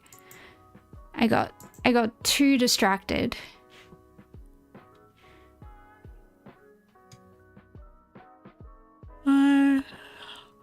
Well, I think we were gonna look at It's a Big News Day. Yeah. New York Times is the best news source. Don't know if I would necessarily agree with that. I know there's some journalists that work for the New York Times that are kind of cunts, I would say. Some that definitely don't do their due diligence with research, but I digress. It is funny what can bring people together. If there's one thing that can unite lifelong coalition and Labor voters, it's a shared hatred of the Greens. True. Look, to be honest, I hadn't intended to do another video about the federal election. I figured I'd pretty much covered it all in the first two, but apparently not. Not enough coverage of the Greens' bloodbath, apparently, so here we go. I think it's fair to say that for the Greens, like the coalition, the 2025 federal election did not exactly go the way that they'd have hoped. The talk in the lead into the election was that the Greens were looking to hold their 4 lower house seats while targeting 5 additional seats. In terms of the Senate, there didn't seem to be any real expectation there besides retaining the 11 Senate seats they took into the election. At the end of election night, the Greens' hopes of gaining further ground in the lower house were cactus. The Greens would start the 48th term of Parliament with 1 seat in the lower house and 11, at the time, now 10, seats in the Senate. Look, no one's going to argue that losing 3 lower house seats was a good result for them, but a bloodbath? That's probably a little detached from reality. So let's take a look, because there's no shortage of theory. I don't think so. I think losing Adam Bant, losing his seat and them losing their leader as a party, I think a lot of people that do vote Greens are going to.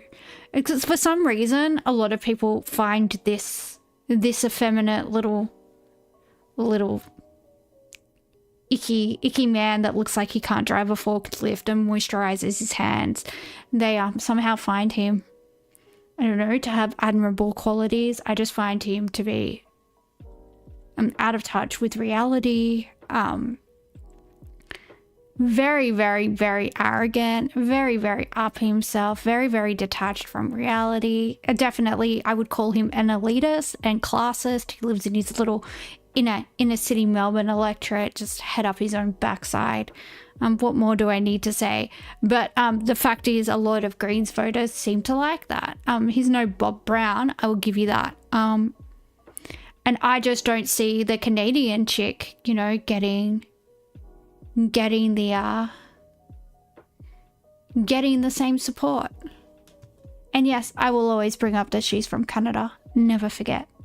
Trying to pretend to be Australian to get into our parliament without renouncing your citizenship. Naughty, naughty. We see you.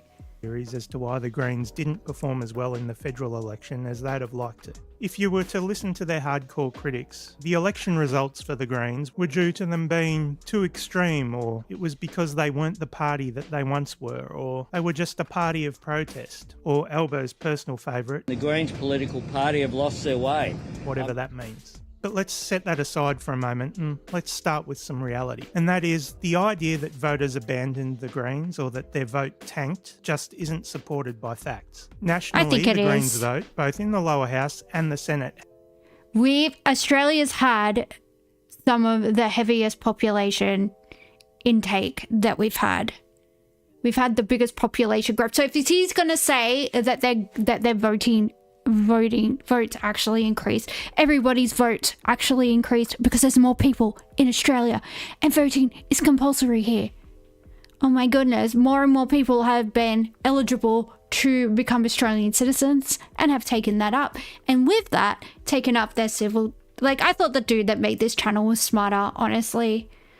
Like, well, I do find his videos insightful, but I'm not gonna throw the, what's his name, swollen pickle out with the, ew, that sounds so gross, out with the bathwater. But yeah, if he makes that argument, it's going to do my head in. Held. It didn't collapse. Their share of the first preference vote in 2025 for the lower house was 0.05% less than 2022. And 2022 was the highest share of the first preference vote they had received in their history. Right, so I think we can all agree at this point that the idea that voters abandoned the Greens in 2025 isn't supported by actual data. Hey, what happened? So then why did they lose 3? I don't agree. It was a combination of gerrymandering. Obviously, you know, there were borders changed in a lot of electorates. You know, the inner city seat of Melbourne picked up, you know, a few Labor suburbs, and they also picked up a few Liberal suburbs, yada, yada, yada. Obviously, that's a factor when these, you know, when these seats aren't held by a large majority, that's going to be enough to shift things. Unfortunately, the seat of Wills picked up some, you know, former City of Melbourne seats. Sorry, suburbs. Suburbs, I guess, or territory. And that meant that Peter Khalil almost lost his seat to that piece of work who I won't name. She knows who she is. You're a mole, sweetheart. I don't like you.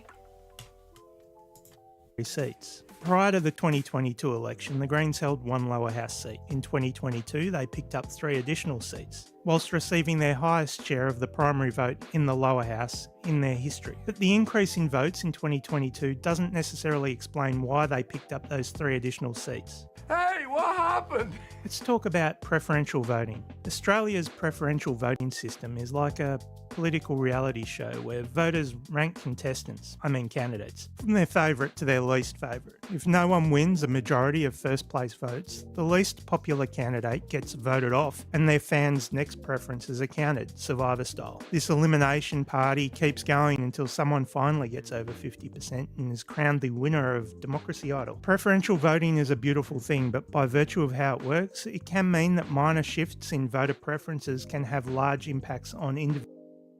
The Greens loved the preferential system when it worked in their favour. They loved it when it got them seats.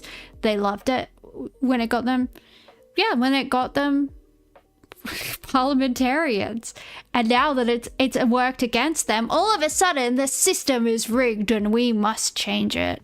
No, get a job. I know you've never had a job, darling. I know, it's hard.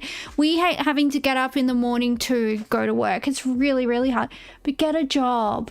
Get a job that's not like yoga instructor or whatever you freaks do.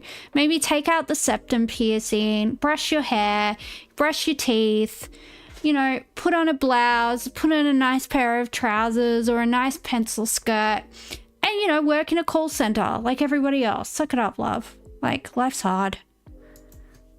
Individual seats. And to an extent, that's what helped the Greens in 2022. Let's look at the seat of Brisbane. In 2022, in the first preference vote, the Greens' Stephen Bates finished third. The Labor candidate was second, and the Liberal candidate finished out front in first. Despite leading on the first preference vote, the Liberal candidate's vote still collapsed in 2022, with a decent chunk of the voters that had abandoned the Liberal Party giving their first preference to one of the minor parties instead. As the candidates with the fewest number of votes were eliminated, their preferences were redistributed. Stephen Bates received a higher number of preferences from these minor parties than the Labor candidate did, which allowed the Greens to overtake Labor and move into second place. Labor's preferences were then redistributed, with a large number of those flowing to the Greens, which enabled the Greens to cruise past the Liberal Party to take the seat. I guess the strange thing about this in 2022 that was observed by quite a few people was that when right-wing minor party candidates were eliminated, their preferences generally favoured the Greens over Labor. This didn't happen in 2025. Those who live by the sword die by the sword. While the Liberal vote continued to drop, preferences this time ultimately favoured Labor, with Greens' preferences, when redistributed,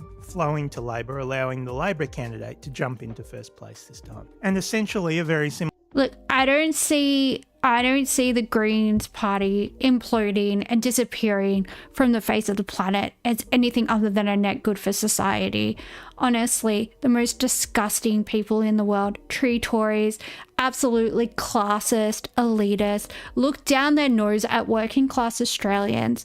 I'm so sorry that I don't have rich parents and I can't just sit around, calling myself an artist while I, have nose beers all day. I don't even know what these people do. I'm probably using antiquated references, but these people are absolute drains on society, out of touch with reality, out of touch with the real world, look down on real working Australians. Absolutely disgusting behavior.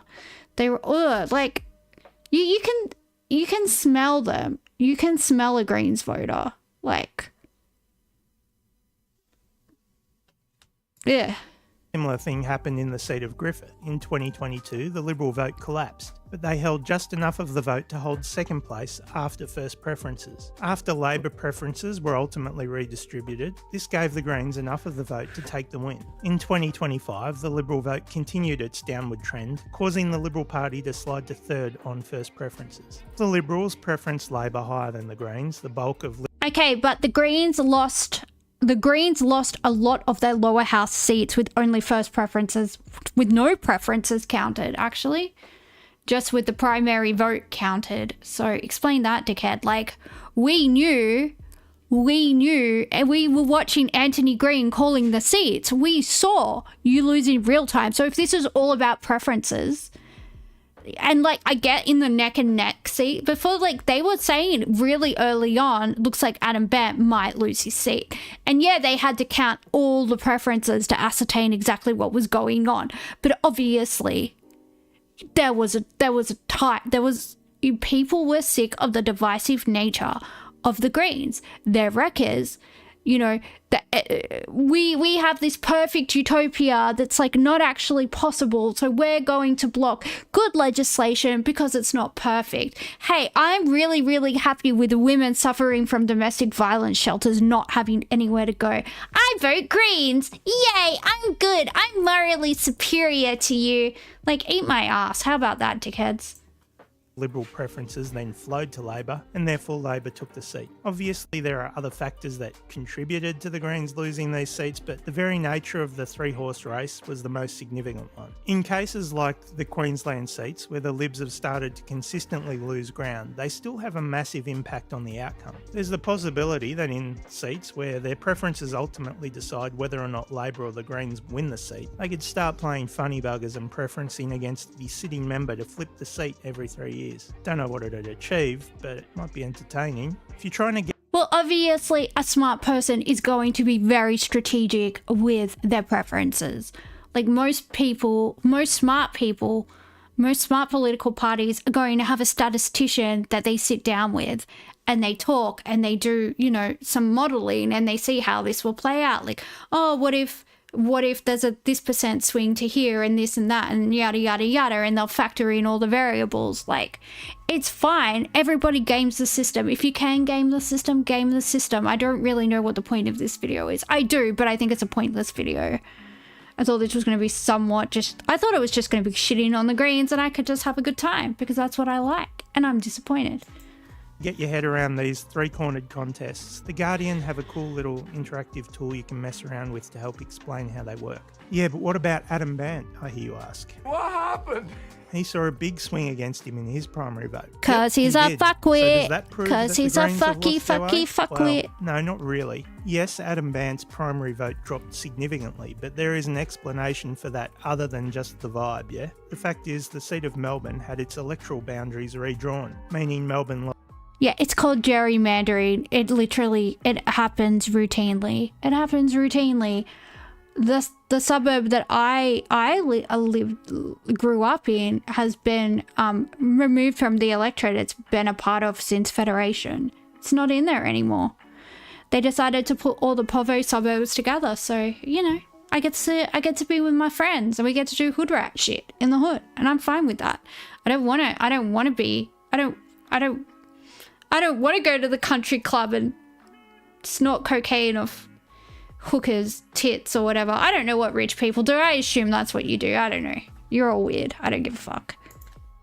Lost a big chunk of traditional Green voting booths, while gaining a bunch of traditional Labor voting booths. That brought what was once previously thought of as I said that already. I'm smarter than you. Come the 2025 election.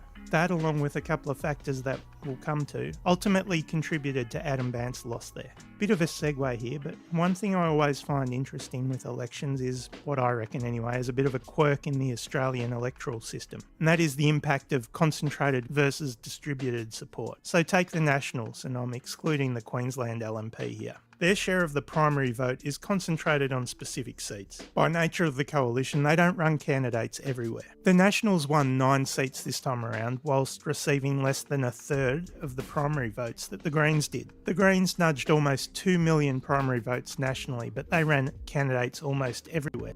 Yes, Australia's population is concentrated.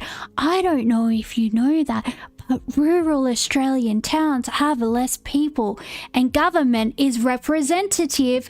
Therefore, the seats have to be like that so that rural people can actually have representation in Parliament. Do you not understand? Do I need to get like a statistical manual and throw it at this guy's head? Look, I love gherkins, all right? I am a Slavic woman, but I will find you, Mr. Gherkin, and I will squash you, all right? That's not a threat, that's a joke. Please don't come for me.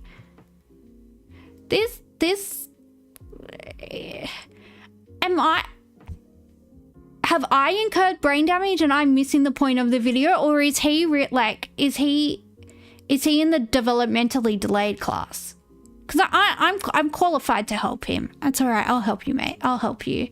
So their votes were distributed widely, and in turn they won a single lower house seat. To take it a step further, Katter's Australia Party won the same number of seats as the Greens. So what's he proposing? Because a lot of people don't live out bush. The people that produce our food, the people that produce our goods, that produce our milk, the people that give us our meat, the people that give us our vegetables and our fruit. Is he suggesting that they perhaps shouldn't have a vote? All the labourers, the farmers employ, is he suggesting that they don't have a vote? All the people, that are the backbone of this country, is he just suggesting that our parliamentary system not represent them because it means the Queens don't get in. It means the Queens don't get in. I don't get to feel morally superior to everybody. Well, I look down on them and call them bogans and call them white trash. Yeah, well, eat my Western Sydney ass, mate. Fucking, it's tasty. Yet it recorded just 50,000 votes. 50,000 votes versus 1.9 million votes. That's a big difference, but it ultimately returned the same result. A single seat for both parties in the lower house. Do they not teach people about sampling and representation and representative data at uni anymore? Do people not have to do an advanced stats class to get their degree anymore? If anybody knows, put it in the chat, because there's a good chance this guy didn't go to uni. I don't know. Look, I come from a very lower socioeconomic background. I still managed to get into a group of 8 universities. So, we are lucky, thanks to the Labor Party, to live in a country where we do have the social mechanisms where if you were smart enough and you possessed the intellectual aptitude to go to university, you can. So why didn't you go? Or why did you just not turn up to any of your stats shoots? I'm very, very, very interested to find out, actually.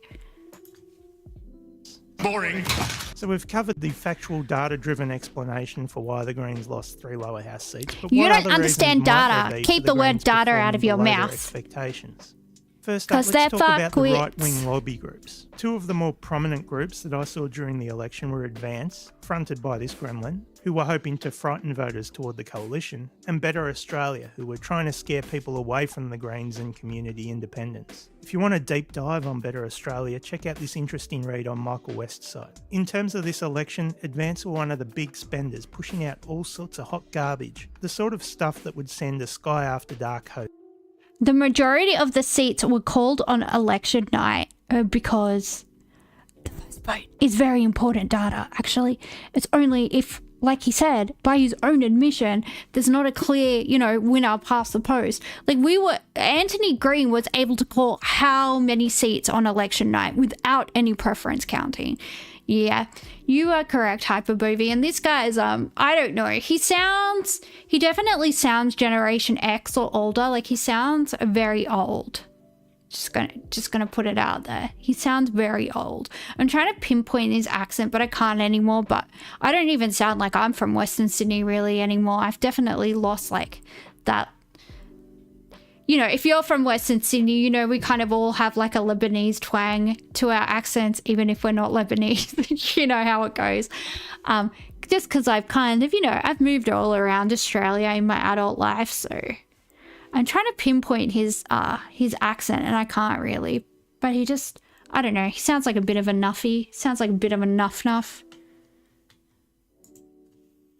Running for a cold shower. In the 5-week election period, they spent over $1.7 million on social media advertising alone. And a lot of their money was spent targeting specific seats the Greens either held or were hoping to win. It would probably be a little naive to try and argue that Advance's campaigning had no impact. When you spend as much money and spray out as much messaging as they did, some of it's going to find a home, no matter how bad the overall campaign is. But I think in this case, rather than pushing voters toward the open arms of the coalition, it would appear that if Advance did anything, it was to help the Labor vote, something that, as Crikey report, even Advance seemed to acknowledge privately. It's hardly the result I'd imagine their donors would have been hoping for when handing over millions and millions of dollars. It's worth noting that Advance have also been reported as having helped bankroll campaign materials for other anti-Greens third-party groups.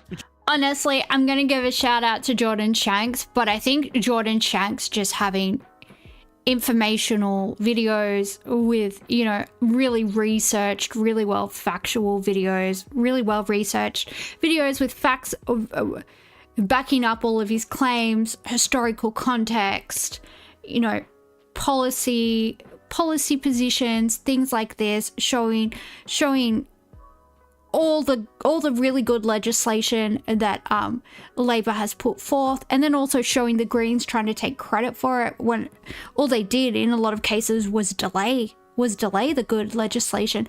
I honestly think a lot of people voted for Labor because Labor had a plan for the future. And I'm sorry, I know your precious little Greens. And by the sound of your accent, mate, I don't think a Greens person would piss on you if you were on fire. You don't strike me as somebody that's attended an elite private school. You don't strike me as somebody that's I'm not going to comment further, but am I being too mean to this guy? I'm sorry, Pickles. I've watched some of your videos before. They were okay. But yeah, look, like this shilling for the Greens is a little bit sad, mate. Just gonna say it. Which just even further muddies the waters. At this stage, it's hard to say what real impact Advance had on the Greens in 2025. They'd probably argue that without them, the Greens vote would have grown. Maybe, maybe not. We'll probably never know. But to suggest that the Greens' primary vote was in terminal decline thanks to their actions, well, I think that's laying it on a bit thick. Brisbane and Griffith saw a minor drop in the primary vote, but as we've already seen, it was the collapse of the Liberal vote that impacted the eventual results there more than anything else. I'd imagine that Advance and other anti-Greens groups would have campaigned quite heavily in the seat of Melbourne, which, given the result there, I guess it's plausible that their campaignings had some sort of impact there. In a seat like Wills, a seat Advance...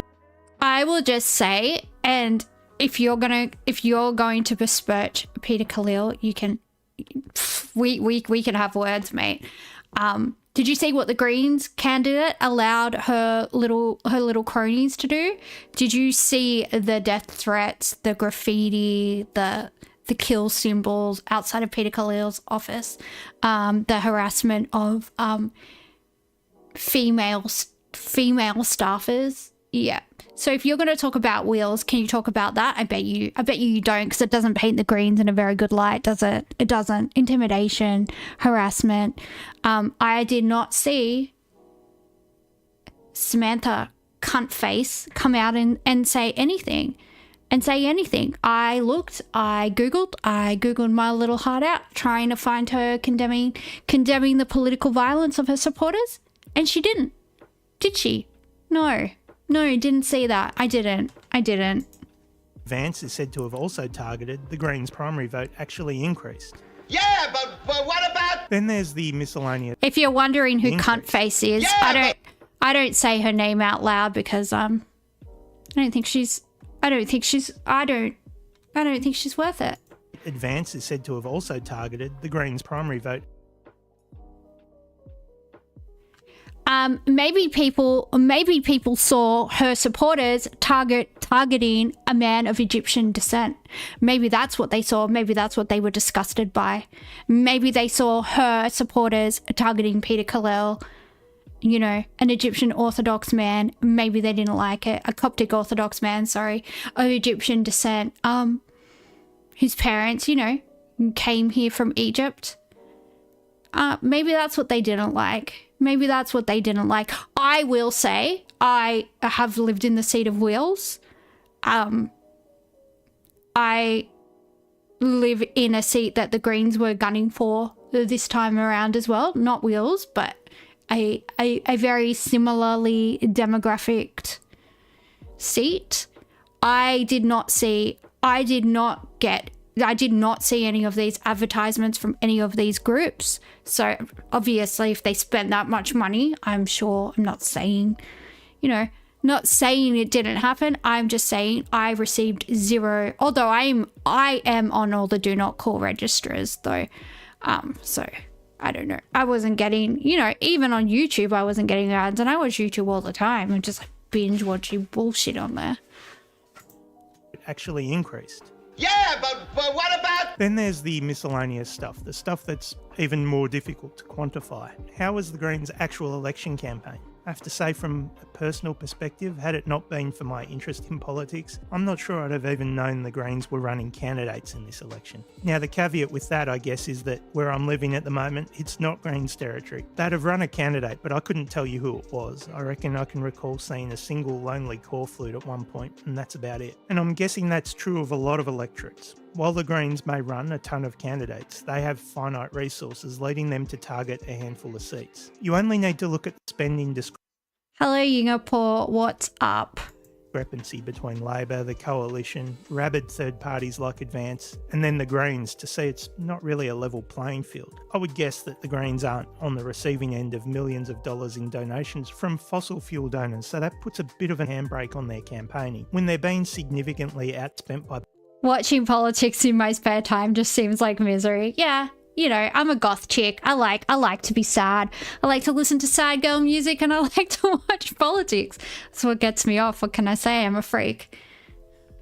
Parties and lobby groups attacking them, you'd think that would have to have at least some impact on the overall result, even if only minor. Spending less means they'd need to be much better at targeting and running localised campaigns, but even then they'd be the underdogs. That makes perfect sense. In terms of general messaging, the only thing I can recall seeing was Adam Bant on TV talking about keeping Dutton out and getting the Labor Party to act. For real change, to keep Dutton out and to get Labor to act, vote One Greens. Which seemed to be the general theme of their messaging. I mean, it was simple enough, I get it, but I kind of wonder what the less politically engaged voter would make of it. Lots of people view politics in Australia as binary, Labor versus Coalition, so if they were to hear keep Dutton out messaging, perhaps that would actually make them more likely to vote Labor. Look, I don't know. That's just an unformed thought I have. I've got nothing to support it with, so... How dare you come in? He set me up. He said that's just an unformed thought that I had, and I was like, what, like this, the premise for this entire video? It's kind of half-cooked, mate. But all right. Look, I don't hate you, pickle guy. I've watched some of your other videos. I'm sorry I've been incredibly harsh on you. Look, I am PMSing, to be fair, you know. I don't know.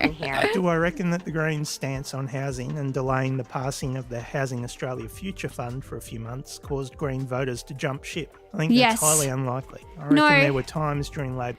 No, because the actual Greens voters that are actually decent people and just don't vote Greens because of like some moral superiority, because Labor has working class people in it, like people that like they mix concrete and they like drive cranes, and obviously I'm being facetious. My dad is one of those people, so you know, I come from a very blue-collar background, so I am being facetious if you can't tell. But, you know, the people that look down at everybody, you know, they're better than you. Those people, they wouldn't care. They wouldn't care about, you know, women suffering from domestic violence and homeless people and women at risk, you know, not being able to access housing as soon as possible. They wouldn't care about it. But there are some people that just aren't politically savvy and just don't read about policy documents, and that's fine. Like, that's pretty boring. I get it. Like, I have friends that I love and I know are good people, and they vote Greens, and I have to tell them how dumb they are. I have to point it out to them because they think they're doing the right thing, right? They think, oh, this is like the party that wants to help people. And it's like, no, that's not what they're doing. It's not what they're doing. They're all there. All of these people were Labor members. That Max Chandler, Maximilian, double-barreled, moisturize wearing weirdo. He was a member of the Labor Party. Adam Bant, all these people, they were all members of the Labor Party and they all had political ambitions. Obviously, they were sitting parliamentarians, were being the operative word, sucked in. But when they sort of found out that they weren't going to be up for pre-selection ever for the Labor Party, they went and joined the Greens. That's all it is. And it's sour grapes. It's sour grapes because obviously there's a much bigger talent pool in the Labor Party and they weren't up to scratch. They were, however, more than capable of being members of the Greens Party because, let's be honest, the bar's not that high. You know, it's not. It's really not. Hello, Dango. Good to see you, mate. How are you? You're not working today? Oh, is it Sunday night in America? Sunday morning? What? I don't know. I don't know how time works. Don't worry about me. Labor's first term that the Greens were a more effective opposition than the Coalition, and this clearly aggravated Labor and Albo. The Greens playing hardball and finally wringing some concessions out of the government before passing the bill could maybe be seen as a double-edged sword. On the one hand, it put housing on the national agenda and allowed the Greens to stand up for the 1/3 of the The bone structure is should I comment? No. But it's a phenotype, guys. It's a phenotype. population that are renting, a group historically not particularly well represented come election time. On the flip side, delaying the passing of the Housing Australia Future Fund bill gave the government all the ammunition they needed to position the Greens as blockers, as a party standing in the way of progress. I don't think the Greens... You know what? It's all very good to come up with this utopian policy. But, it's not possible. We don't have, like, do these people ever look at the budget? Do they ever look at how much money we have to spend? We can't just go into debt to build all this fantasy land. You know, we have to balance the books. Like, do you understand how a country runs? And the average Green voter and the average Green politician doesn't. Labor does the best it can with the resources that it has. It's all very good to be incredibly idealistic, but it's not realistic. And when you're in governance, you have budget restraints. You have to balance the books. You have to pay for the roads. You have to pay for the schools. You have to pay for the hospitals. And like, obviously all these things are divvied up between the states and the Commonwealth. But you know, there's certain infrastructure that you have to fund. You have to run the entire country, all of it, everything. So you can't spend half your budget on housing. It is just not possible. It's just not possible. And I'm sorry, but I heard a lot of, you know, anecdotally, I heard a lot of people saying that they were disgusted with the Greens' behaviour. Because, oh, this isn't perfect, so we're just going to block it. Oh, this doesn't give every single person in the country a free house. Yeah, that's not fiscally possible in any universe. Dango's on a smoke break. We call that smoko in Australia. You're on a smoko. Do you smoke? I used to smoke. I don't smoke anymore because I can't afford it. And also because I'm sick, so it's bad for my health. Greens digging their heels in to push for something better here would have had a material impact on their base. I wouldn't be surprised though if it led to Labor paying more attention than they normally would have to the seat of Griffith, which may have made Max Chandler Mather's job a little harder in that specific seat. That is, when he wasn't making life harder for himself, which leads us to, what about that time Max Chandler Mather shared the stage at a CFMEU rally? Really, I can't imagine that it did him any good politically whatsoever, particularly given everything that was being reported in the media about the CFMEU at the time. For the Greens' opponents, the images of Chandler Mather on stage gave them plenty of material to run their party of protest lines. But by the time the election came around for the less engaged voters, realistically it was probably all forgotten. In Max Chandler Mather's seat specifically, maybe it caused him to shed a few votes. But nationally, come election time, I really don't think it was a big factor. Like sands through the hourglass. Yes, but it was a lower house seat, so only his electorate votes matter. You really don't understand the voting system, do you, Pickles? It's alright. It's hard. It's hard. Me, I got my little working class Western Sydney brain over it, but you know, I also got accepted into like 3 of the top universities in the country, so, you know, don't like to boast, but... So to summarise, I'm probably going to disappoint a lot of people, but the truth is the Greens' national vote didn't collapse. A decrease of 0.05% from a previous record high primary vote is more than respectable. The decrease is that small that we're talking rounding error type stuff. You can essentially say their national vote remained unchanged from 2022. The nature of the three-corner contests and the collapse of the Liberal Party vote was the primary reason why the Greens lost the 2 seats in Queensland. The seat of Melbourne was slightly...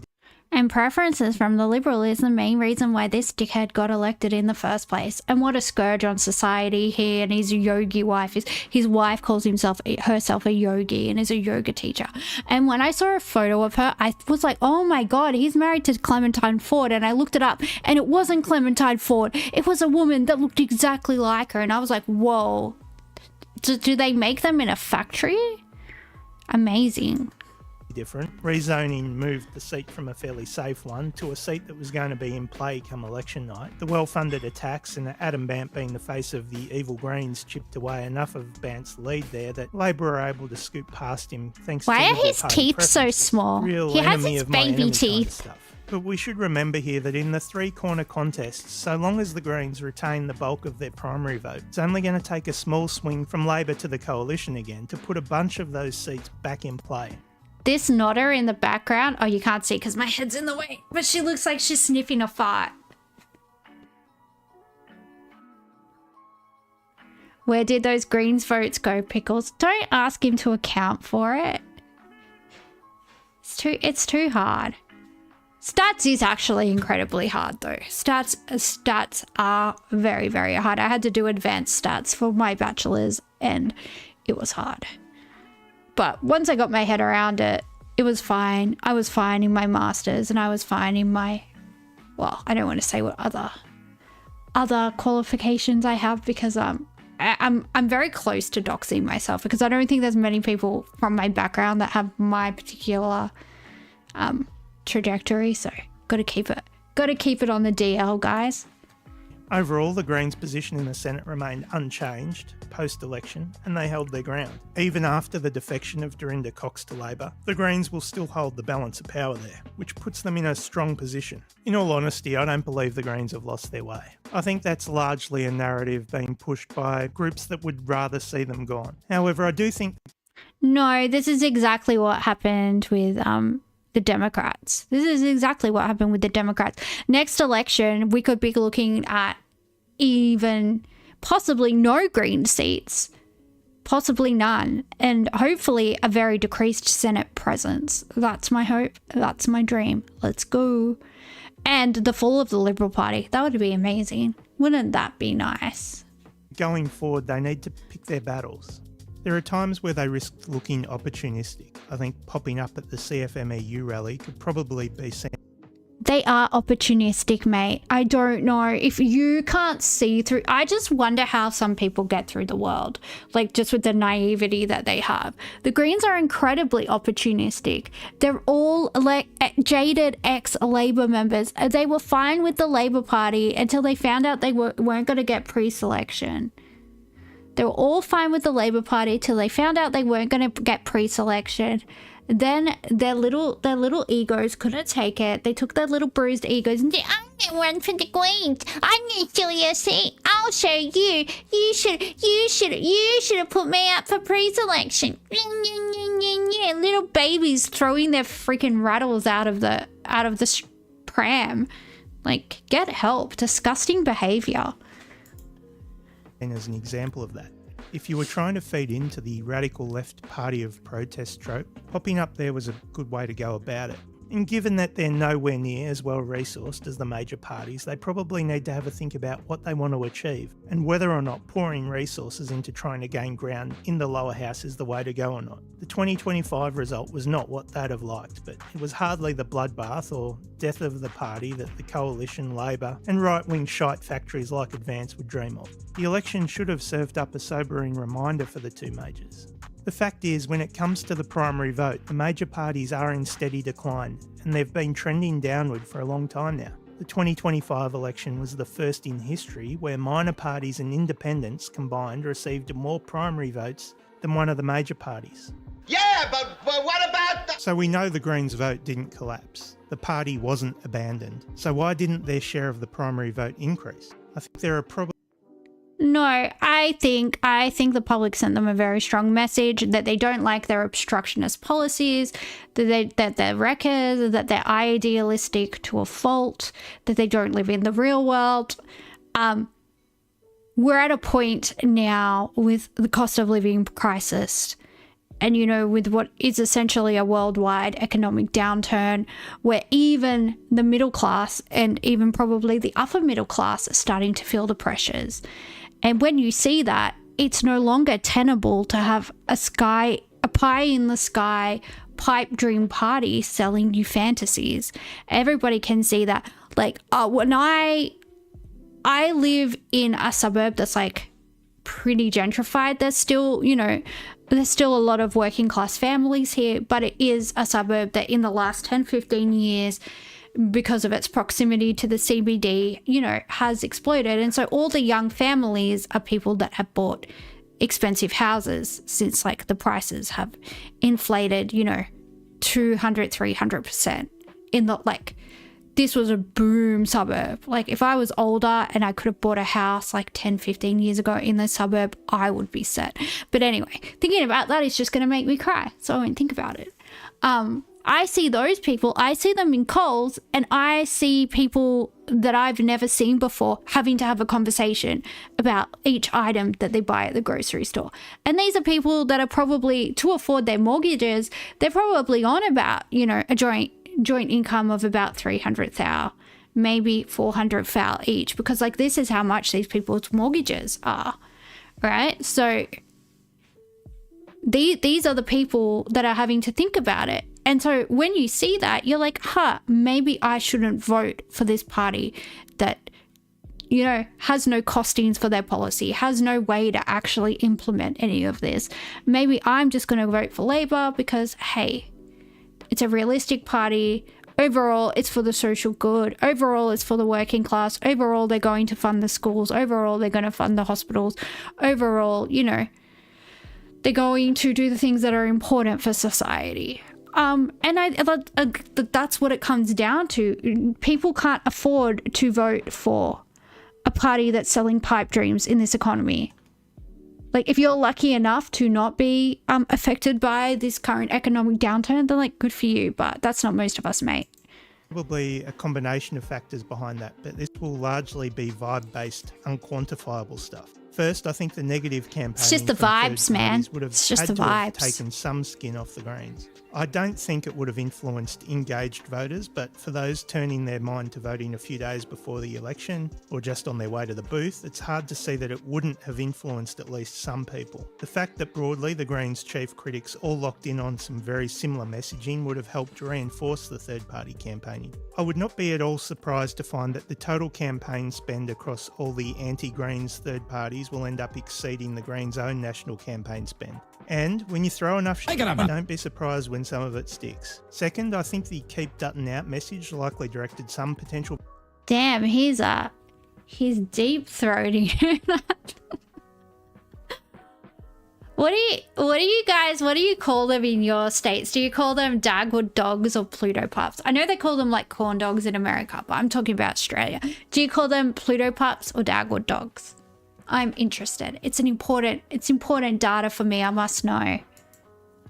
Voters over to Labor. I would not be surprised if undecided voters, upon hearing the Keep Dutton Out message, decided the best way to do that was just to vote for Labor. Some will probably argue that the Trump effect came into play in the last month or two as well, and maybe it did, maybe it didn't. Third, I think as the last term wore on, the number of cases the Greens were attempting to prosecute became unsustainable for a party of their size, potentially making it harder for a less engaged voter to really identify what they were standing for. As an example, for much of the first half of the term, they were advocating for renters. Whether that continued into the second half, it's hard to say. Maybe they did, but if so, it seems to have just got lost amongst everything else. And last, but most importantly, given the polling over the entire term, I'm not sure anyone should have reasonably expected the Greens to have secured a higher share of the primary vote in the first place. The fact is they consistently sat within the 12 to 13% for the primary vote for the past 3 years. Rationally, their only chance of gaining ground in the lower house was never going to be the result of a massive shift in primary vote. They were always reliant on a few more of those three-corner contests falling in their favour, and relying on those is not a sustainable pathway for growth. This consistent polling result, a result that Oh, yeah, the Greens don't want us to own anything, right? They just want us to basically depopulate. Well, they kind of moved away from being a party of of the environment. But back in the day, they were like definitely like an Agenda 21-esque party, right? Like they don't want us to, you know, we're not worthy of leaving our footprint upon the earth, especially disgusting working class people. Although Bob Green was I think Bob Green was just a sweet old gay man that like loved the environment.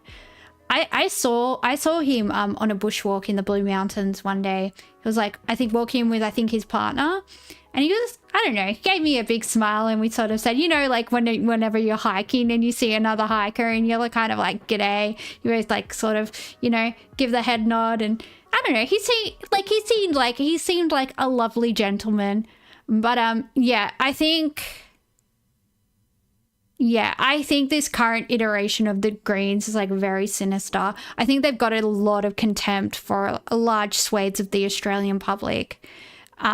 You know, they see us as uneducated, and all you have to be, it doesn't matter what credentials you have. They'll call you uneducated if you don't agree with their positions, because you must clearly be dumb if you haven't come to the same conclusions as them. A lot of them have lived in bubbles. They've never experienced the real world. That couldn't possibly account for some differences of opinion. Now, could it? People's different life experiences, people having different perspectives. No, it must be that we're stupid. Yeah, I could... If you can't tell, I have a lot of contempt for the tree Tories. I really do. Just morally superior dickheads. That aligns with their election result is important to recognise when thinking about what went wrong for the Greens. I mean, I've talked about delaying the Housing Australia Future Fund and appearing at the CFMEU rally, and I've said that I don't believe that either had much impact on the Greens' result. And I think that this aggregated polling, as well as the event... Who would pay money to see that Maximilian Wellington Smythe, or whatever his name is, work as a builder's labourer or as a brickies labourer for a day on a site? I would pay money to see that. Cunt would kill over and die. Can't drive a forklift and moisturises his hands. I've said it once, I'll say it again. Disgusting behaviour. Eventual election result is the best evidence that we have to support that view. Based on the polling results, neither action appears to have led to an increase or decrease in support for the Greens at the time, so it's only reasonable to conclude that neither action had much impact on the eventual result either. At the end of the day, I think that maybe, just maybe, this is where the Greens are at for now, and that maybe in the current political climate we've... I don't know, Hyperbovian. He didn't seem to really have like a hypothesis for this video. Other than, Greens are good, you're wrong, here's why you're wrong. Whilst undermining his own argument along the way. I'm not entirely sure. Like, I don't want to come after this guy. You know, he's, yeah. I don't want to attack him because I've watched some of his other videos before, and you know, they were okay. I obviously don't agree with this, and I shouldn't take it out on him. Like, he's probably a good dude. I'm sorry, Pickles. Reached peak Green. That's not to say that there's no opportunity for them to grow from here, because there is. But a lot of that will depend on how Labor perform in the next term. At the same time, they'll need to figure out how to work constructively with the government to... I'm just going to put up posters everywhere with like, is it a maple leaf? A maple leaf over her face, and say... And just like some like anti-Canadian South Park slogans. You know how like they... Like some Terrence and Phillip... some Terrence and Phillip propaganda over her face. Never forget Canadian. She doesn't even, yeah, she's definitely Canadian. I'm just saying, like, that's a phenotype. If you know, you know. To demonstrate that they can help deliver on improving what the government is putting forward without looking as though they are just blocking the government's agenda. And that's going to be a difficult balancing act. And if they fail there, they do risk going backward. I always find it interesting anytime I post anything Greens related or even mention them, because like I indicated from the outset, they're a honeypot for two... Oh, I thought he had a maple barrel. I thought he was making fun of her being a Canadian as well, but he's saying honeypot, and that's supposed to be honey. Oh, see, you can't... Distinct groups. The Labor faithful and... So close. Really so close to being funny. Together. Says you. So there you go. That's my honest analysis of what happened to the Greens at the 2025 federal election. This one may not have been cutting enough for some, but then again, it's probably hard for some people to get their head around the fact that anyone would post videos on this sort of thing without being on the payroll directly or otherwise of a political party. Yeah, because the Greens are kind of shit. They're kind of not good people. They're kind of evil. And if you see the contempt that they have, especially for white people that aren't rich, white people that aren't trendy and donate money, you know, to trendy causes, they have nothing but contempt for you.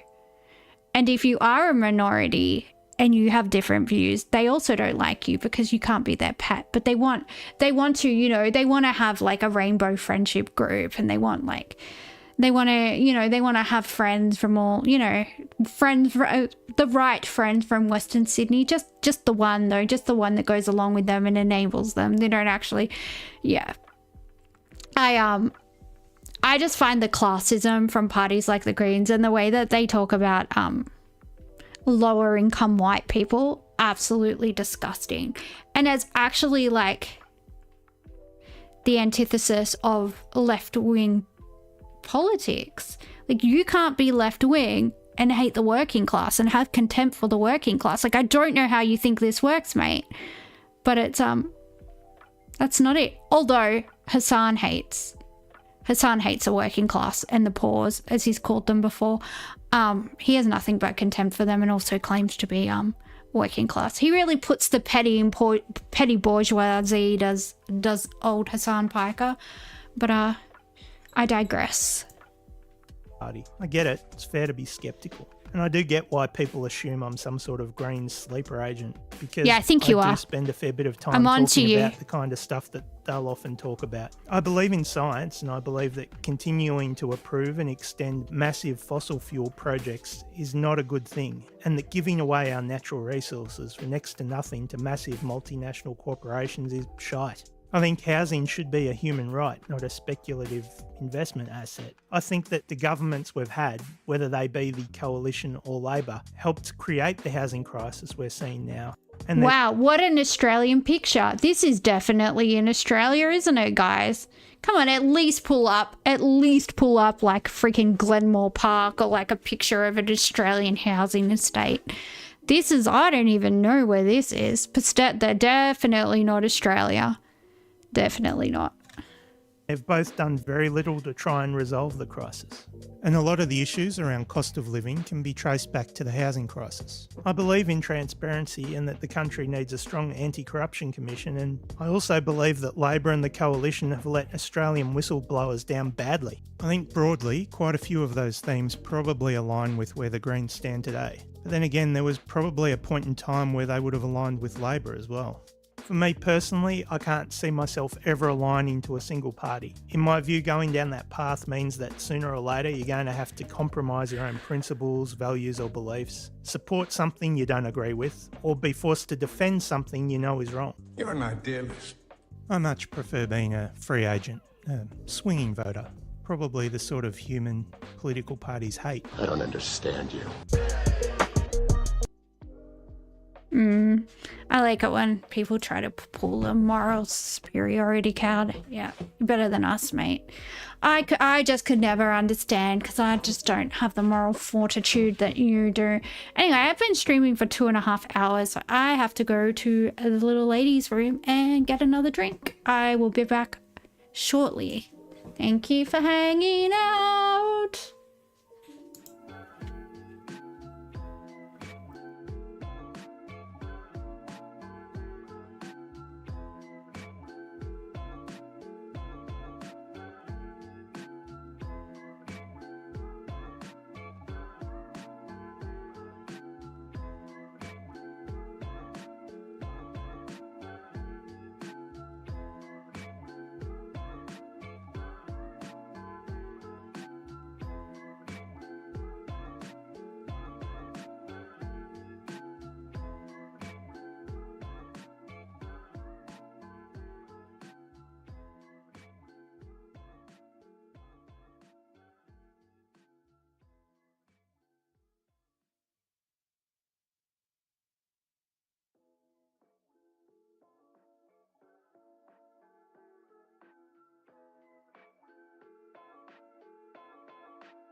Well, I didn't do the crossword today. Oh, bye, Dango. Have a good day at work. We'll miss you.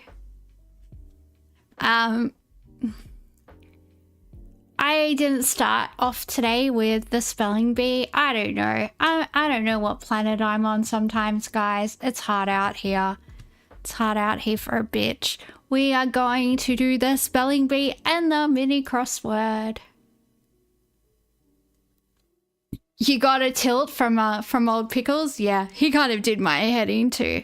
Look, like, nothing against the guy, just didn't agree with anything he said in the video. And yeah, it was kind of had me on tilt.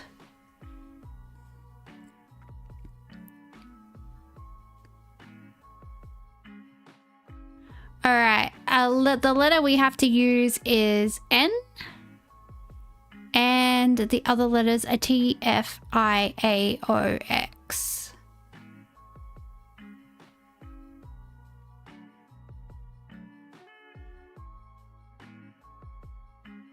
Toxin.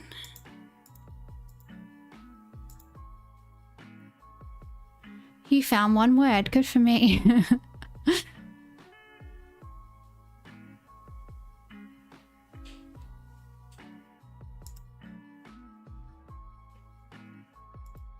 Font.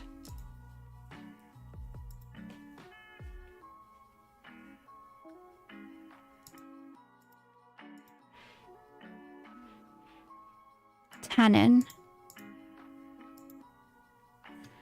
All right, we've got FOT, tannin, and toxin.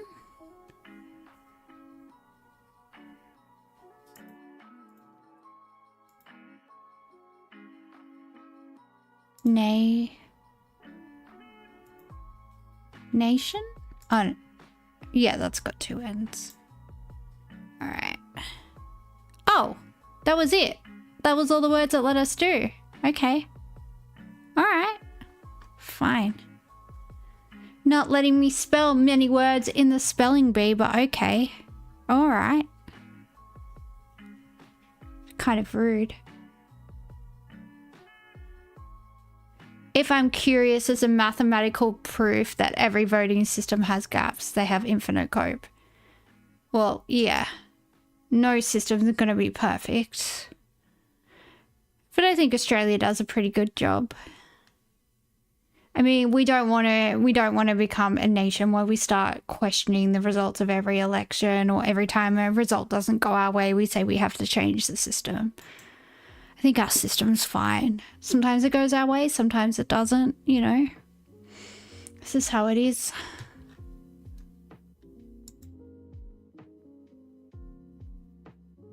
Slow primate with big eyes. Is a sloth a primate? Is a sloth a primate? I'm going to put sloth. I don't know if they're a primate. I think they have big eyes in there. I don't know if that's how you spell sloth. Title character who says, I've often seen a cat without a grin, but a grin without a cat. Alice? Alice in Wonderland? Maybe. National mammal of the United States. National mammal of the United States. I know the bald eagle, but that's not a mammal. That's a bird. It's a dinosaur.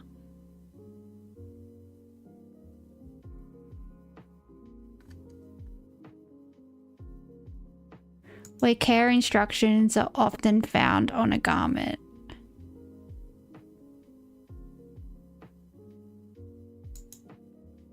Main ingredient in tapenade. That's olive. So the first one can't be sloth. I didn't think sloths were primates.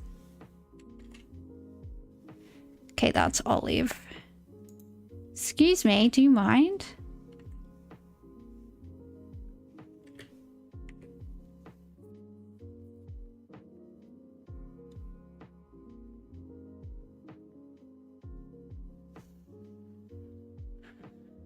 Gets up. Well, this is wrong.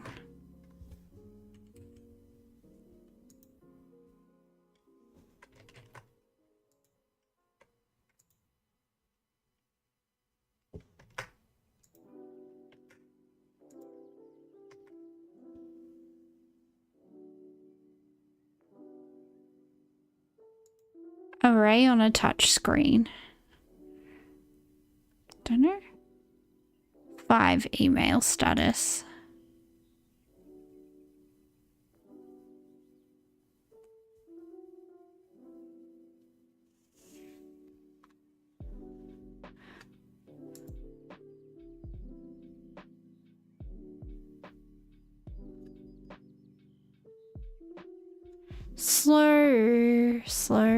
Slow primate with big eyes.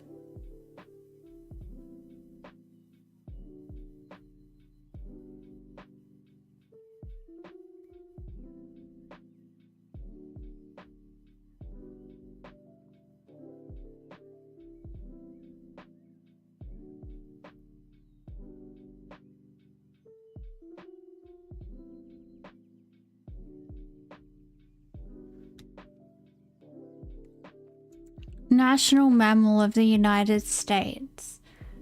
What animals? I don't know. I thought they just had the bald eagle. I know California has a bear on its flag. Like the state of California has bear on its flag.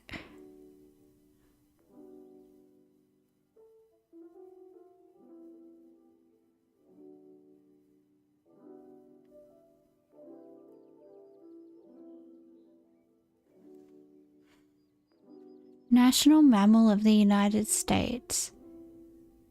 Event. Oh, something to RSVP for an event, obviously. Where can I spell? Do.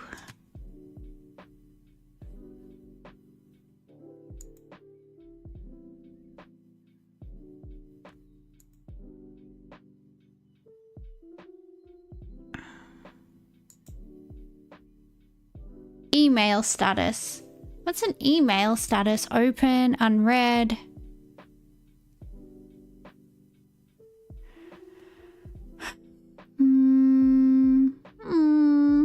I don't know. My emails are just either read or unread. Marked as read.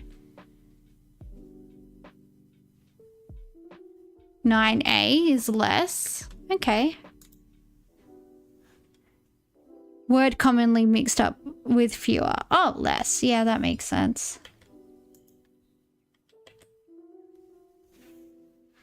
What's slow something primate with big eyes? I thought it was a sloth, but that doesn't fit. And I don't think a sloth is a primate.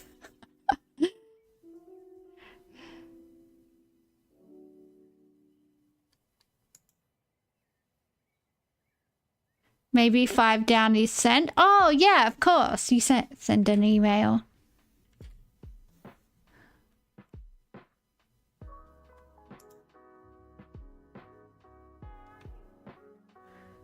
One down. Where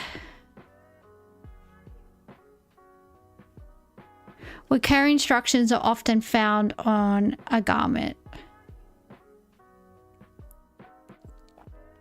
They're found like on the collar, on the neck, on the seam, but that doesn't fit.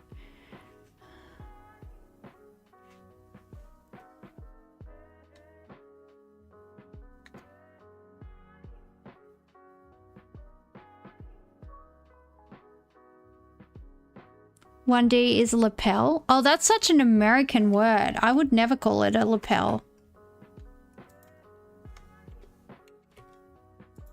I was like, collar doesn't fit.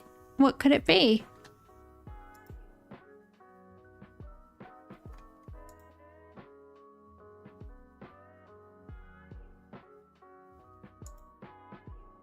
Seven, mammal of the United States. It starts, national mammal of the United States. It starts with a P, ends with an N. What? I can't even think of an animal like that. What? I'm trying to think of American animals. Let's see. They've got coyotes, they've got cougars, they've got bears, they've got wolves, they've got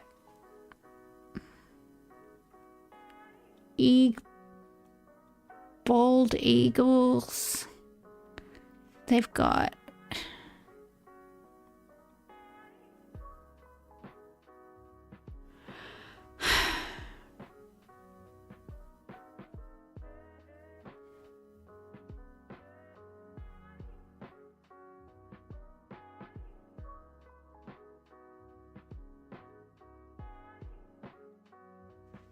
I don't know.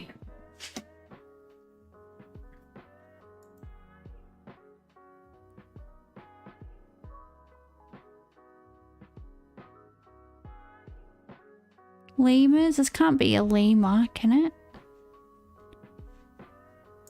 Maybe this is wrong? Is a lemur a primate? Nah, then that wouldn't work. I don't know. I'm only thinking about like chimps, gorillas, orangutans. I don't know all the primates, to be fair.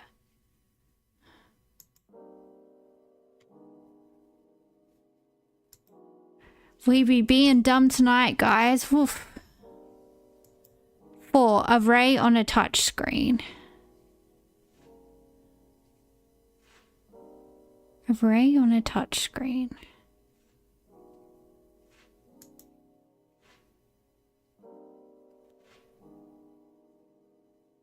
The closest thing, bison does fit if this isn't lapel. You're right. It would be a bison, right? Because they're like very important animals.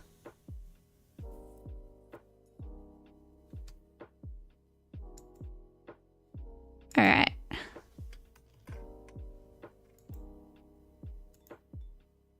Oh, label.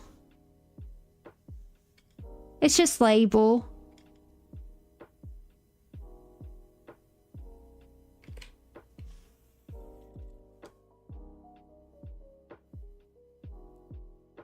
Icons. This is icons. Label, olive.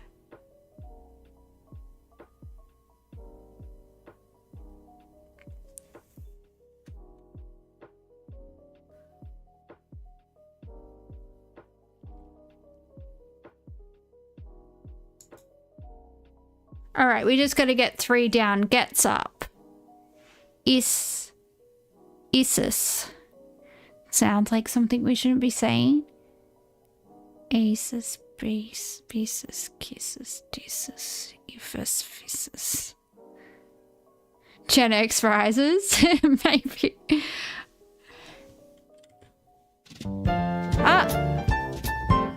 Oh, a loris is a type of primate. There you go. We learned something.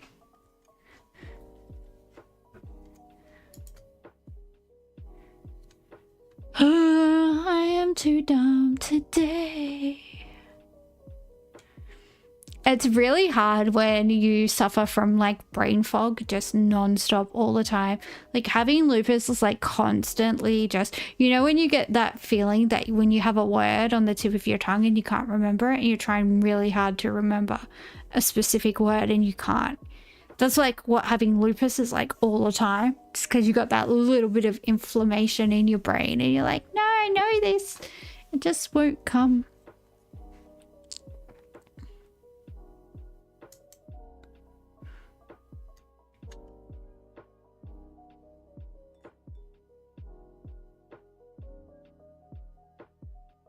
You're welcome, YouTube. I don't want that video of me on YouTube. That's so embarrassing. Everyone will think I'm really dumb. I kind of am dumb. Sometimes there'll be a crossword that's way harder and I'll do it in like 4 minutes. And then like the stuff that's really simple, usually I can't, like, to get up, rise, like I can't. My brain just won't. Won't entertain that. I don't know. I guess like I'm always looking for a more complicated answer sometimes than what it is. I have to remember, it's the New York Times. It's made for Americans. Come on. I'm so mean.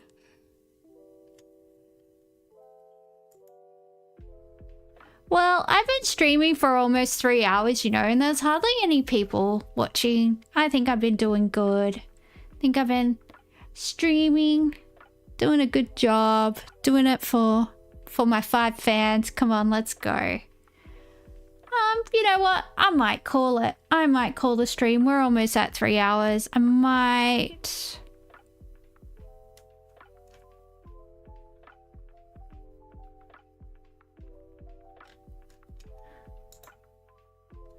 What should we do? Oh that's my video. Look, I'm in my own feed.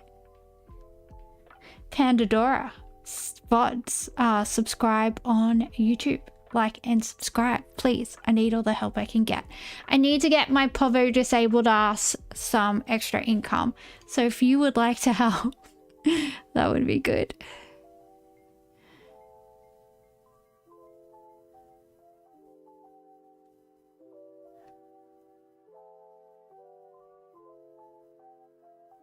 Yeah, you know what? I am ready to call it. I'm going to say good night and farewell, my people. See you next time. Bye.